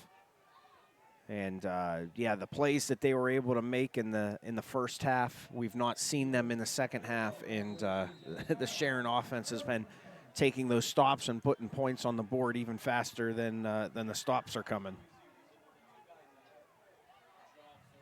First down and 10. Stone will throw a backwards pass to Luke. Luke upfield across the 40 to the 41. Tackle made by Bishop Root on the near side. Looked like it was backwards, didn't it, Cole? Yeah, it was one of those the NFL stat guys would probably have to watch the replay a couple times. It was pretty close. Either way, it's a gain of 4 for Luke. 2nd down and 6. As we approach the 11-minute mark here at Sharon Tiger Stadium on a gorgeous night. The recently installed lights illuminating this historic facility. 2nd and 6 for Conneaut. Moving left to right from the near left hash. 3 receivers right, 2 to the left, and the handoff goes to Luke on a jet sweep to the right. And Apollo Alfonso will knock it away from behind. It's picked up by Bishop Root at the 38. Root's going to go all the way for the touchdown. Bishop Root, a 38-yard fumble return. An exclamation point on senior night for Sharon. Well, Bishop Root, right man, right spot. That play was really made by the interior line of that Sharon defense. That sweep around the outside was going nowhere. And on the spin back to the inside, the fumble was forced. And Bishop Root picks it up and takes it for the touchdown. Takes it for the score. We got a Conneaut player down here. I'm not sure anyone noticed just yet. But we've got a Conneaut player down behind the play here. And they've come out to check on the player. So it was Luke on the carry, knocked out from behind by Apollo Alfonsi. And then Bishop Root takes it for the touchdown with 10:47 to go. Well, I tell you what, these Sharon seniors are having a heck of a senior night, from Root to Hughes to White to Englemore. There's these throw Karamez Norris in there. He had the big punt return, yes. These seniors, Stone Root as well on the up front. These seniors are all having themselves a heck of a ball game. They're having one to remember tonight. Yeah, all the touchdowns have been scored by seniors. The player being helped off was Brody Barkoff, starting guard for the Conneaut Eagles. White with a touchdown run, Brock Ondo catching a pass from Englemore, Hughes the catch and run from Englemore, White another touchdown run, Bishop Root with a touchdown run, and then the fumble recovery there. Apollo Alfonsi, a senior, forcing that fumble. As you mentioned, it has been a very fun senior night, especially in the second half. Yes. And now the extra point coming from a sophomore, J.J. Littman. Englemore to hold, Hosey to snap. The operation is successful. Littman puts point number 47 on the board for the Sharon Tigers with 10:47 to go. Sharon has extended its lead to 47-7. We will keep it here. We will remind everybody that after the game, whether Reinhardt's Insurance Player of the Game, the Lock, Stock, and Barrel Play of the Game. Certainly a number of candidates for both of those awards. Tomorrow or next week, week 9, our scheduled TBA, but certainly some intriguing games on the docket. There's a smattering of games in week 10 as well.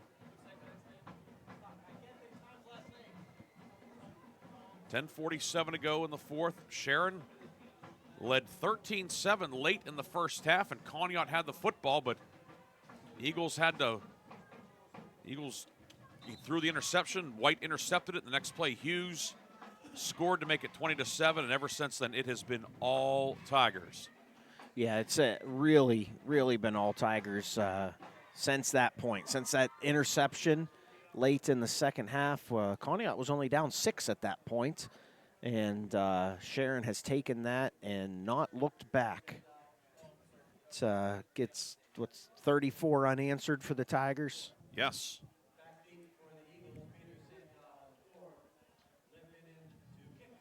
Conneaut's going to drop to 6-2, but so this Conneaut team, you can see this from where they were just a couple of years ago to now. It's going to end up being somewhat of a tough night for Conneaut, but things are definitely going the right direction up in Linesville. Littman's kick, bouncer far side, fielded at the 21-yard line by Sandow. And he is upended and lands hard at the 35-yard line. He helicoptered into the air. Xavier Wilbon able to get a piece of him. Well, I mean, let's, taking a step back and looking at this Sharon Tigers team. I mean, Sharon and Hickory in the same league. They have had some fantastic games against each other over the last couple years, and Hickory's won the last couple District 10s and gone on to win state playoff games in both of the last 2 years, I believe. And so, I mean, when you're talking about losing to Sharon or Hickory, I mean, you're losing against one of the top teams in the western part of the state. It's not like this is some team from down the road. Exactly. 1st and 10, Stone back to pass. Caught by Pascore's left flat, and Brock Ondo gets a hold of him and waits for some help. As Bishop Root took it away at the end of the play. He was wanting to get another fumble return. He's not done. He's not done, but the play is done. And Pascore's is going to be credited with a gain of 2 to the 37, bringing up 2nd and 8. Mason Stone tonight, 17 of 22 for 100 yards. He's a good-looking sophomore quarterback. He throws a nice football, is very accurate. Only seen 1 or 2 misfires from him all night. Good-looking young football player. He has 3 receivers to the right. Meter motions out of the backfield, and Stone will go over right guard on what will look like a quarterback trap. Stone to the 40. Alfonsi on the stop. Yeah, he doesn't. Stone doesn't run the ball much, but he looks like a pretty good athlete as well. Only 16 rushing attempts coming in this year, on the year, coming into tonight. We've seen him have a couple sneaks tonight, but I think that was the first really designed run play. 3rd and 5 at the 40. Conneaut 3 of 10 on 3rd down tonight. 3 receivers to the right again. Meter motions out of the backfield to the left. Same play. Stone this time is going to spin left, and he will be short of the first down stick. It's going to be 4th down and a long 2 from the 43-yard line. As we've turned under 9 minutes to go in this one. Sharon in control, 47-7. Tigers, and Sharon fans can get mad at me for saying this, because we know what might happen. No penalties in the second half. Much cleaner operation in the second half than in the first half for Sharon. 4th and 2 at the 43. Stone back to pass. Stone under pressure, throwing it downfield, and it is caught by Feeney at the 46-yard line. Got inside of Hosey, and it's going to be a first down for Feeney. Braden Feeney went up and made the catch. And Conneaut keeps the drive going into Sharon territory at the 47-yard line. Gain of 10. Yeah, that's a really nice pass by Stone. I mean, pressure in his face, off his back foot, puts it right on the money to Feeney, and they pick up a big 4th down conversion. 1st and 10 to the 47. Arion Williams checks out. Ryan Wells back in on the defensive front 4 for Sharon. We're under 8 minutes to go. Stone, 2 receivers and a wing left, and the give is to Meter. Meter across the 45 to the 42, brought down by Bishop Root.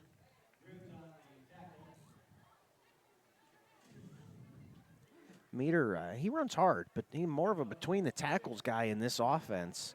But, yeah, he runs hard. It's a little slight of frame, but he does not go down on arm tackles, that's for sure. And hard to get a good shot on him, too, because Right. he is compact in the way he runs. Came in 689 yards on the season, leading the team. Ford was 670. Stone, near side, caught by Pascores, and it's knocked loose, and it's going to go out of bounds. Ondo knocked it loose, and they're going to say it was incomplete. So an incomplete pass. Now 3rd and 5. Referee Mike Bockert quickly letting everybody know incomplete pass, and I know Bob Greenberg has talked about it. Love having the officials mic'd. Yes. Well, I'm not sure they're marking it on the right. Did they mark that right? Yeah, it's 3rd and 5 at the 42. Okay. They might have gained about a half yard on the spot, but That's the fumble happened right about the line of scrimmage. Give to Meter on 3rd down. Meter over left guard, and Marius Best will bring him down, but Meter will keep the legs churning and picks up a first down to the Sharon 35-yard line. Chance Meter over the 700-yard mark for the season now. Of course, Terry and White for Sharon went over the 1,000 mark for the season. on his touchdown run earlier tonight, his second touchdown run. Ford wide right, Luke slot right. Pass scores is the up back. Back the pass, Stone, and it is intercepted. Bounced off the hands of the intended receiver, Feeney, and coming up with the interception for Sharon. That is going to be caught by, is it Trey Whitehead, number 11? Number 11, yes. So Whitehead coming up with the interception off the deflection. Second takeaway of the night for Sharon. The Tigers will take over 1st and 10 at their own 36. Yeah, that's a tough break for Stone. That pass was a pretty good one. Hit Feeney in the hands. He's not able to haul it in and falls right into Whitehead's lap. But the Sharon Tiger sophomore makes a big play. And I think we're going to have a timeout here. Sharon probably getting their second unit ready to go. Sharon takes a timeout. We'll take a timeout as well with 5:18 to go. Sharon Tigers in command on Sports Radio 96.7 and News Talk 790 WPIC. Is your auto loan not at Grove City Area Federal Credit Union? Seriously, why isn't it? If you financed your vehicle at the dealership, you're probably paying way more than you need. Refinance today and receive up to $100 from us. Lower your rate, shrink your payment, and smile more every month. It's fast and simple. For more details, go to gcafcu.org or text the word AUTO to 724-458-7520. The Grove City Area Federal Credit Union. Members of NCUA and Equal Opportunity Lender. The fourth quarter is brought to you by Shell Restoration, the area's #1 roofing, siding, windows, and gutter installer. Sharon will have possession at its own 36-yard line with 5:18 to go in the ball game. Sharon leading Conneaut by a score of 47-7, along with Kolten Hoffman. Ryan Briggs with you tonight here at Tiger Stadium. Our video brought to you by American Legion Post 299 here in Sharon. Folks down at the Legion enjoying what they're seeing and hearing tonight. We appreciate their support all season long. And Englemore still in there. Englemore back the pass, looking downfield for Hughes, and he makes the catch. Hughes tiptoeing the sideline and is knocked out of bounds in Conneaut territory. Pass complete to Rakeem Hughes, who makes his team-leading 4th catch of the night. Down to the Conneaut 35. Hughes over 100 yards tonight, 112. And now some wholesale changes for Sharon. Well, maybe, some, at least new line going in. Or, no, I'm not sure. I don't think the Tigers don't know. They had guys coming out and guys coming in. I think, I'm not going to give them a curtain call now. I'll get the starters off with 4:30 to go. At least the seniors. I think it's get all the seniors back out there and then get all the seniors off.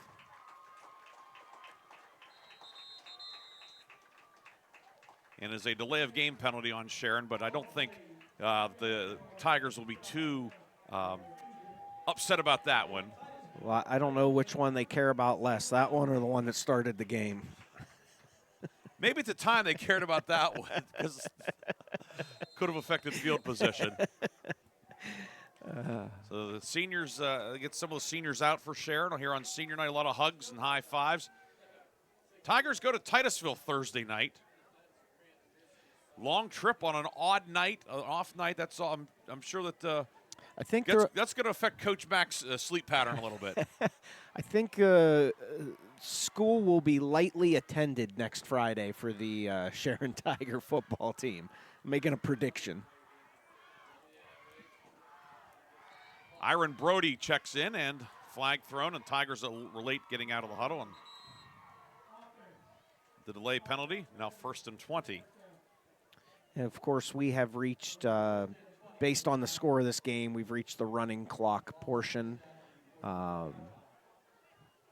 So time is wasting off this clock as these substitutions and delay of game penalties are happening. In Conneaut, again, a tough night tonight, but the Eagles have a chance to As we have first down and the new quarterback in for Sharon, and he's going to run over the right side down to the 39-yard line. That is Grant Fiskus, listed as a wide receiver, but obviously a position change for him since week 1. He might want to play wide receiver, but doesn't everybody want to play quarterback, though? As I talked to Mercer County's at one time all-time leading passer. I don't know. Everyone wants to play quarterback when you score 47 points. I think that's when everyone wants to play quarterback. They don't want to play quarterback when the offensive line is a sieve. Yeah. They don't want to play quarterback when you're a sophomore going against Coach Donato's defense. Handoff goes to Cassius Hosey up the middle. He'll get a couple to the 36. It'll be 3rd and 11. Of course, you got to do that when Mike Donato was head coach at Kennedy Catholic a few years ago, and those were some battles, Middlesex and Kennedy. They were in all sports, but right. They were some very good players on the Kennedy teams back then. 3rd and 10. The 35 upcoming is now Hosey will check out. Cassius Hosey's had a good year at the rover position. He's taken over as the long snapper with Josiah Houston injured for Sharon. So not a typical, job description, safety / long snapper. 3rd and 10. Fiskus will give it to the new running back, and that running back is not going to get much. The ball carrier, that is Tripp Bagnall. He was not tripped, he was just tackled. Given name is William, but Tripp Bagnall with his first carry of the night. Loses 2. And it's 4th down. He's had a little bit of action this year. We're down to 1:15 left, and Conneaut will be at Grove City next week. Winner of that one, you have to think it's going to be in the playoffs for sure. I would think so. Chance for both of them to be in. But the winner would be 3-2 and be in 3rd place in the league. 4th and 12, Fiskus in the shotgun, and missed the handoff. He's going to keep it, and he will be wrestled to the natural turf here at Sharon by nose tackle Xavier Harper with 47 seconds to go. And Conneaut will get the ball back for one last possession here in the closing moments. Looks like we'll have one more play.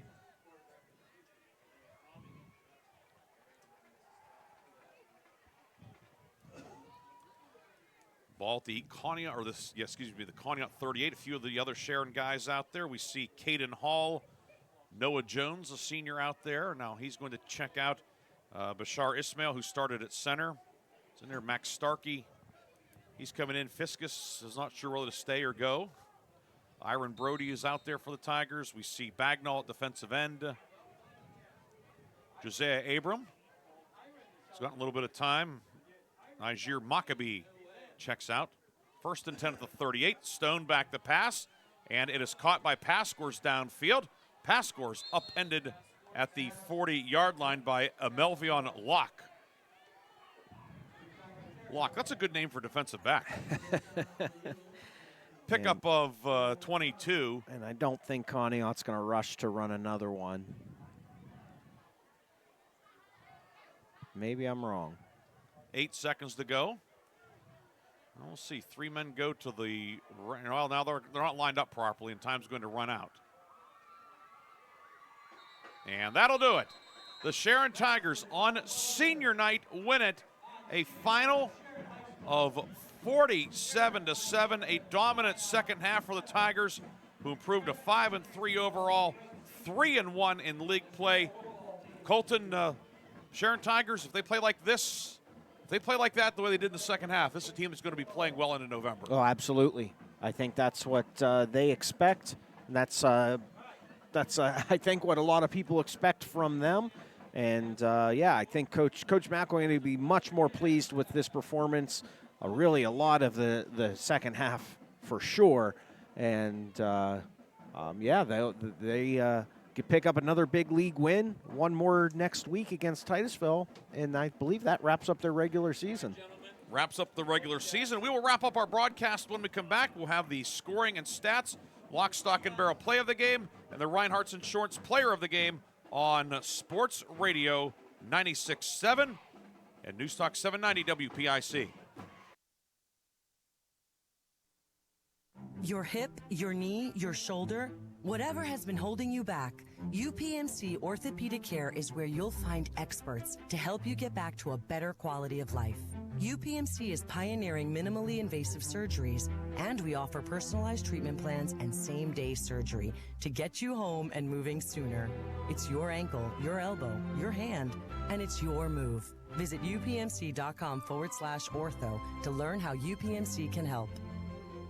Imagine a bathroom that's not just a room, but a sanctuary. At Warner's Homes and Improvements, they believe in taking the time to get it right. That's why they are proud to introduce their bathroom installation service, where done in a day is a thing of the past. Experience the difference of a bathroom designed for you, not the clock. Visit Warner's Homes and Improvements on Route 19 in Mercer or at warnerconstruction.com. Warner's Homes and Improvements, where your bathroom is our masterpiece. Don't rush perfection. Join us for an open house at Hubbard Medical Complex on Wednesday, October 22nd from 4 to 6 p.m. Learn more about their comprehensive services, including primary care, therapy, outpatient lab, x-rays, and Shenango Valley cardiology consultants. Enjoy giveaways, blood pressure screenings, facility tours, and refreshments. Visit Hubbard Medical Complex for their open house on Wednesday, October 22nd from 4 to 6 at 880 West Liberty Street, Hubbard. For more information, call 330-534-5400 or visit mmchs.org/Hubbard. A community is more than just houses, buildings, and streets. It's the people who live and work and contribute to making life for themselves and the people around them better. Attorney Bill Motor believes in the young people who are this community's future. Attorney Bill Motor would like to say good luck, good health, and best wishes to all the players, coaches, band members, and cheerleaders in today's game and throughout the season. Attorney Bill Motor, 2500 Highland Road, Hermitage. I run a local business. With payroll, expenses, taxes, and equipment, taking care of business is a lot of work. But at my bank, I get mobile banking, online bill pay, and the financial advice I need to make the best decisions for my business. My bank is a financial partner I can count on. Mercer County State Bank. Member FDIC. Your community bank. Online at mcsbank.bank. The Fifth Quarter Show is brought to you by Reinhardt's Insurance. Insurance solutions to help you accomplish your goals. And now, proud sponsors of the Player of the Game. We will have the Player of the Game and our Lock, Stock, and Barrel Play of the Game coming up in our post-game. Sharon a winner tonight, 47-7 over Conneaut, along with Kolten, Hoffman, Ryan Briggs with you tonight here at Sharon Tiger Stadium. And the Sharon Tigers score the final 34 points in this one. And Kolten, your initial thoughts after you had a chance to kind of digest what you saw over these last four quarters? Well, really impressed with the Sharon offense. We knew coming in Terry and White could make plays, but the passing game for Sharon was really impressive. Inglemore was very good. Multitude of receivers, tight ends, pass catchers all over the place. So I think, man, if Sharon can really be effective throwing the football into the playoffs, that adds just a huge, huge weapon to their offense. Tigers 159 rushing yards, 173 through the air. You have to love that balance. Yes, 100%. You got enough athletes to spread the field, but you don't want to give Terry and White too much room. So, obviously, if a defense has to defend both the pass and the run on any given play, it gives you that much more of a chance to succeed. We'll come back with a scoring recap and stats. Don't forget our post-game awards as well. More post-game after this on News Talk 790 WPIC and Sports Radio 96.7. The tax team at Reed & Daly Associates is the area's #1 income tax service. Reed & Daly built their practice one client at a time and are proud supporters of student athletes, boosters, bands, and other school activities to keep our diverse community moving forward. When it comes to business or taxes, Reed & Daly Associates will fight for you and help you reach the top of your game. Reed & Daly Associates on South Buell Farm Drive in Hermitage and online at reedanddaly.com. When the finest cuts of meat combined with just the right amount of fire and seasonings, you don't need anything else. except a fork and a plate. Get ready for the most amazing dining experience ever. When you're out with your friends or looking for a place to stop before or after the games, Vay's Pub and Grill is the place for you. Open Tuesday through Saturday with happy hour daily from 4:30 to 6:30. Vay's Pub and Grill, East State Street in Hermitage. Sharon Regional Health System is celebrating a new chapter, proudly serving the healthcare needs of our community. We have a renewed dedication and unwavering commitment to deliver the highest standard of care that you've come to know and expect. This means reinvesting in our employees, our physicians, and the essential medical technologies needed to provide exceptional care to you and your family. Sharon Regional Health System, continuing the legacy of healthcare in our community. Learn more at SharonRegionalHealthSystem.org. Gosh, honey, what's got you all chef-tastic? You know, it's our kitchen remodel. It's got me all inspired. Oh, are you inspired enough to make dessert? As a matter of fact. Is it chocolate? Oh, it's chocolate! I love you. Get inspiration all your own with a brand new kitchen from Warner's Homes and Improvements. We create new kitchens that dreams are made of. We buy direct from the manufacturers using top quality materials with no shortcuts. The latest in style and functionality for a fair price. Call Warner's today and get inspired. Warner's Homes and Improvements on Route 19 in Mercer or online at warnersconstruction.com. The tax team at Reed & Daly Associates is the area's #1 income tax service. Reed & Daly built their practice one client at a time and are proud supporters of student athletes, boosters, bands, and other school activities to keep our diverse community moving forward.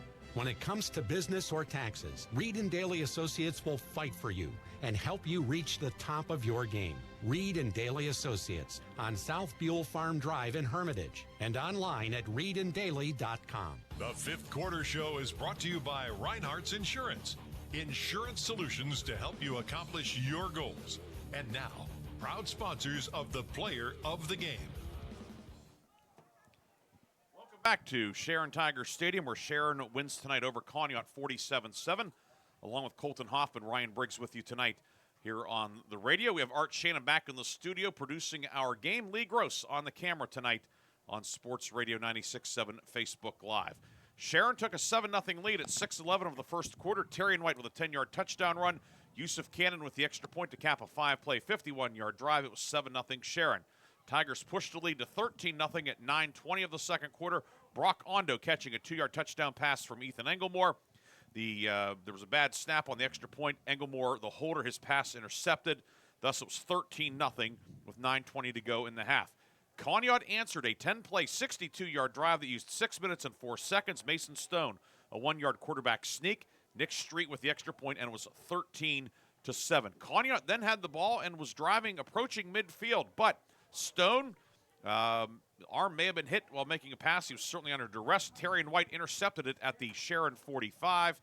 And on the very next play, Rakeem Hughes goes 55 yards on a receiver screen from Englemore. J.J. Littman added the extra point. It was 20-7 with 37 seconds to go in the half after that one-play scoring drive.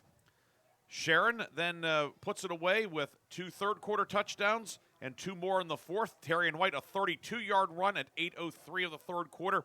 Extra point blocked. It was 26-7.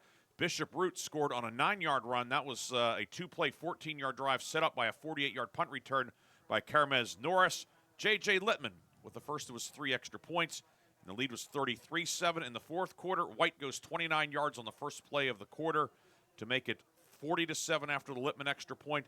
And then Bishop Root, a minute and 6 seconds later, 10:47 to go, he recovered a fumble that was forced by Apollo Alfonsi, and he took it to the end zone, 47-7, your final. Looking at the stats story in this one, Sharon, 159 rushing yards, 173 through the air, 332 yards on 36 plays, 13 first downs for the Tigers. For Conneaut, 43 rushing yards, 132 passing yards, 175 on 56 plays. Conneaut accumulated a dozen first downs. For Sharon, quarterback Ethan Englemore, 12 of 15, 173 yards and 2 touchdowns. Terrian White, 8 carries, 114 and 3 scores. Bishop Root ran 3 times for 31 yards and a touchdown. Carmez Norris, 3 carries for 12 yards. Receiving-wise, Rakeem Hughes, 4 catches for 112. Brock Ondo, 3 catches for 16. Root, 2 catches for 22. Kylene Smith had a 13-yard catch. Logan Perks with an 8-yard reception. And Norris 1 catch for 2 yards. For Conneaut, quarterback Mason Stowe, 19 of 26, 132 yards. He was intercepted twice. Chance Meter led the Eagles, 14 carries for 34 yards. Wyatt Luke, 7 catches, 74 yards. Alex Pass scores 5 for 33. Aiden Ford, 3 receptions for 7 yards. Braden Feeney, 2 catches for 15. And Chance Meter had 2 receptions for 3 yards in this one. A few other numbers of interest, some defensive numbers.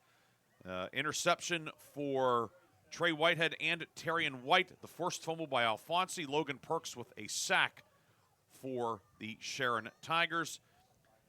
Sharon tonight, 10 penalties, 91 yards, but only 2 delay of game penalties in the second half as they were honoring the seniors. Conneaut finishes 6 flags for 40 yards. Conneaut 4 of 12 on third down. Sharon went 0 for 4. 47-7 your final. Kolten and I will take our final break. We'll come back with the lock, stock, and barrel play of the game and the Reinhardt's Insurance player of the game on Sports Radio 96.7 and News Talk 790 WPIC.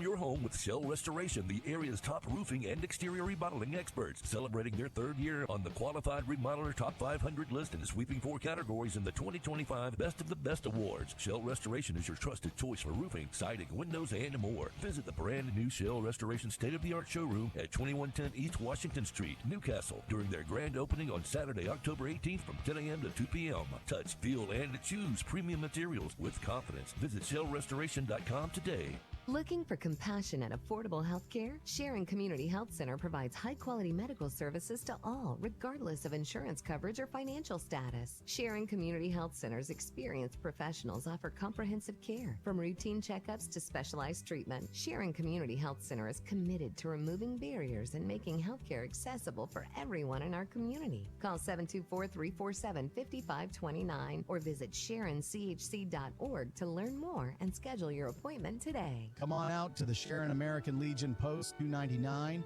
and enjoy bingo every Thursday and Friday. First number called at 6:45. Join us for trivia night every Thursday at 6 p.m. Our grill room serves up great food daily, and our kitchen is open Thursday through Saturday from noon to 9. We proudly welcome all veterans to our community. Visit Sharon American Legion Post 299 on East State Street for good company, good times, and a warm welcome. One moment I was on my way to my son's ball game, and the next I was being placed in an ambulance. I needed help. That's why I called the Joanno Legal Group. Call the Joanno Legal Group toll-free at 888-347-1411. Please visit them at joannolegalgroup.com. That's Joanow legalgroup.com. Or call toll-free at 888-347-1411. Joanno Legal Group, when you deserve more. No fee unless we win or settle your case. Transform your home with Shell Restoration, the area's top roofing and exterior remodeling experts, celebrating their 3rd year on the Qualified Remodeler Top 500 list and sweeping 4 categories in the 2025 Best of the Best Awards. Shell Restoration is your trusted choice for roofing, siding, windows, and more. Visit the brand new Shell Restoration state-of-the-art showroom at 2110 East Washington Street, Newcastle, during their grand opening on Saturday, October 18th from 10 a.m. to 2 p.m. Touch, feel, and choose premium materials with confidence. Visit shellrestoration.com today. The 5th Quarter Show is brought to you by Reinhardt's Insurance. Insurance solutions to help you accomplish your goals. And now, proud sponsors of the Player of the Game. Back here for our final segment at Sharon Tiger Stadium. Sharon, a 47-7 win over Conneaut. Time now for our post-game awards. We'll start off with the Reinhardt's Insurance Player of the Game. And tonight, Reinhardt's Insurance is pleased to recognize Sharon senior quarterback Ethan Englemore tonight as the Reinhardt's Insurance Player of the Game. Englemore, 12 of 15, 173 yards, 2 touchdowns tonight. Talk about an efficient quarterbacking performance. That was Ethan Englemore tonight. Yeah, good decision-making all night long. Got the ball on time into the hands of his playmakers. Good decision to pull it down and run it when he needed to. Just accurate throws. You can't say enough about the senior quarterback's performance here on senior night. Ethan Englemore is tonight's Reinhardt's Insurance Player of the Game. Like all of our players of the game, he has received a customized T-shirt courtesy of the Laundryman in Hermitage. Money will also be placed into a scholarship fund in the name of Ethan Englemore. And at the end of the 2025-26 academic year, we will recognize one of our local student athletes as the Reinhardt's Insurance Student Athlete Scholarship recipient. Congratulations to Sharon's Ethan Englemore. He is the Reinhardt's Insurance Player of the Game, and that award, as always, powered by Landmark Information Services.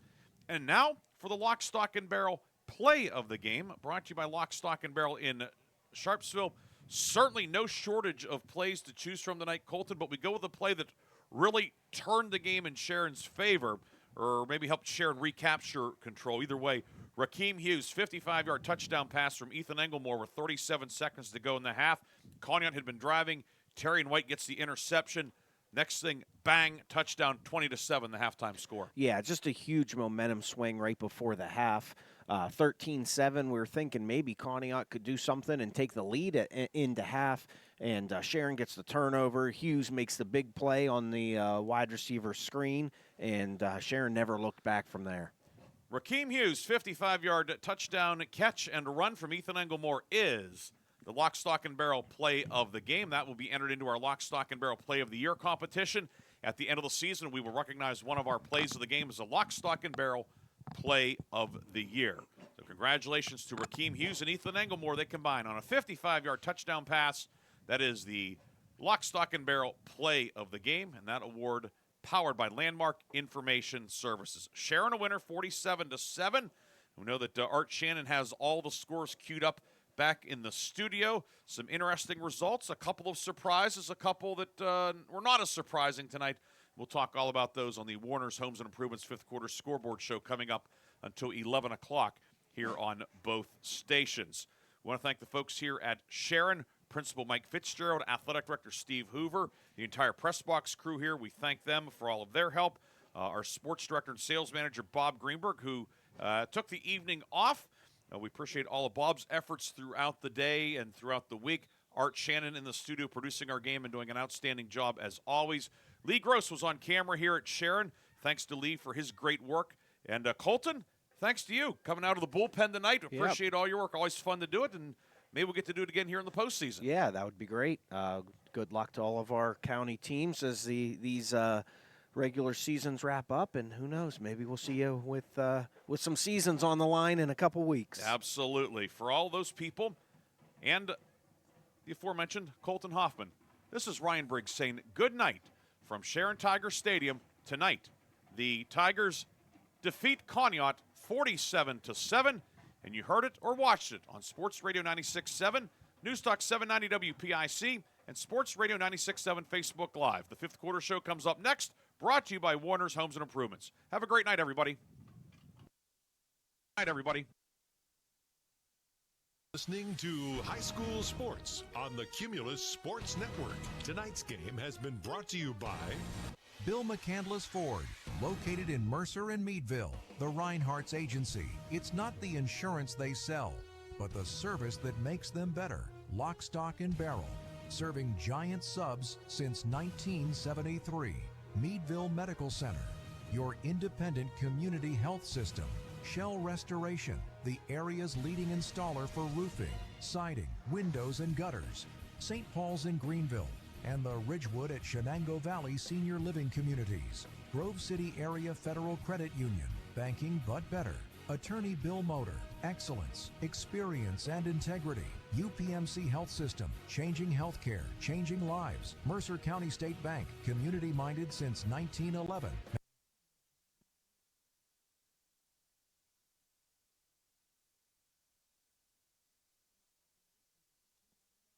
Strong advocates for veterans and their families. Warner's Homes and Improvements, making dreams come true since 1958. Hermitage Rotary Club, offering hope for those struggling with prescription opioids. Mailer Insurance, trusted for generations. DK Auto LLC in Grove City, specializing in Southern vehicles up to $15,000. Sharon Regional Health System, dedicated to serving the community. Joanno Legal Group, ready to help you seek justice for your injury. The Laundry Man, helping you spend time doing what you love, not laundry. Reed and Daly Associates, providing accounting and income tax services for over 30 years. Minuteman Press in Hermitage, specializing in digital print, design, and promotional services. Penn Ohio Roofing and Siding, offering exterior upgrades online at pennohiorc.com. Sharon Community Health Center, providing compassionate and affordable health care. 21st Century Energy Group, the area's leader in fuel delivery. Please thank these outstanding sponsors for supporting all of our high school sports broadcasts throughout the season on News Talk 790 WPIC and Sports Radio 96.7. Don't go anywhere. It's time for the Warner's Homes and Improvements 5th Quarter Scoreboard Show, right here on the Cumulus Sports Network.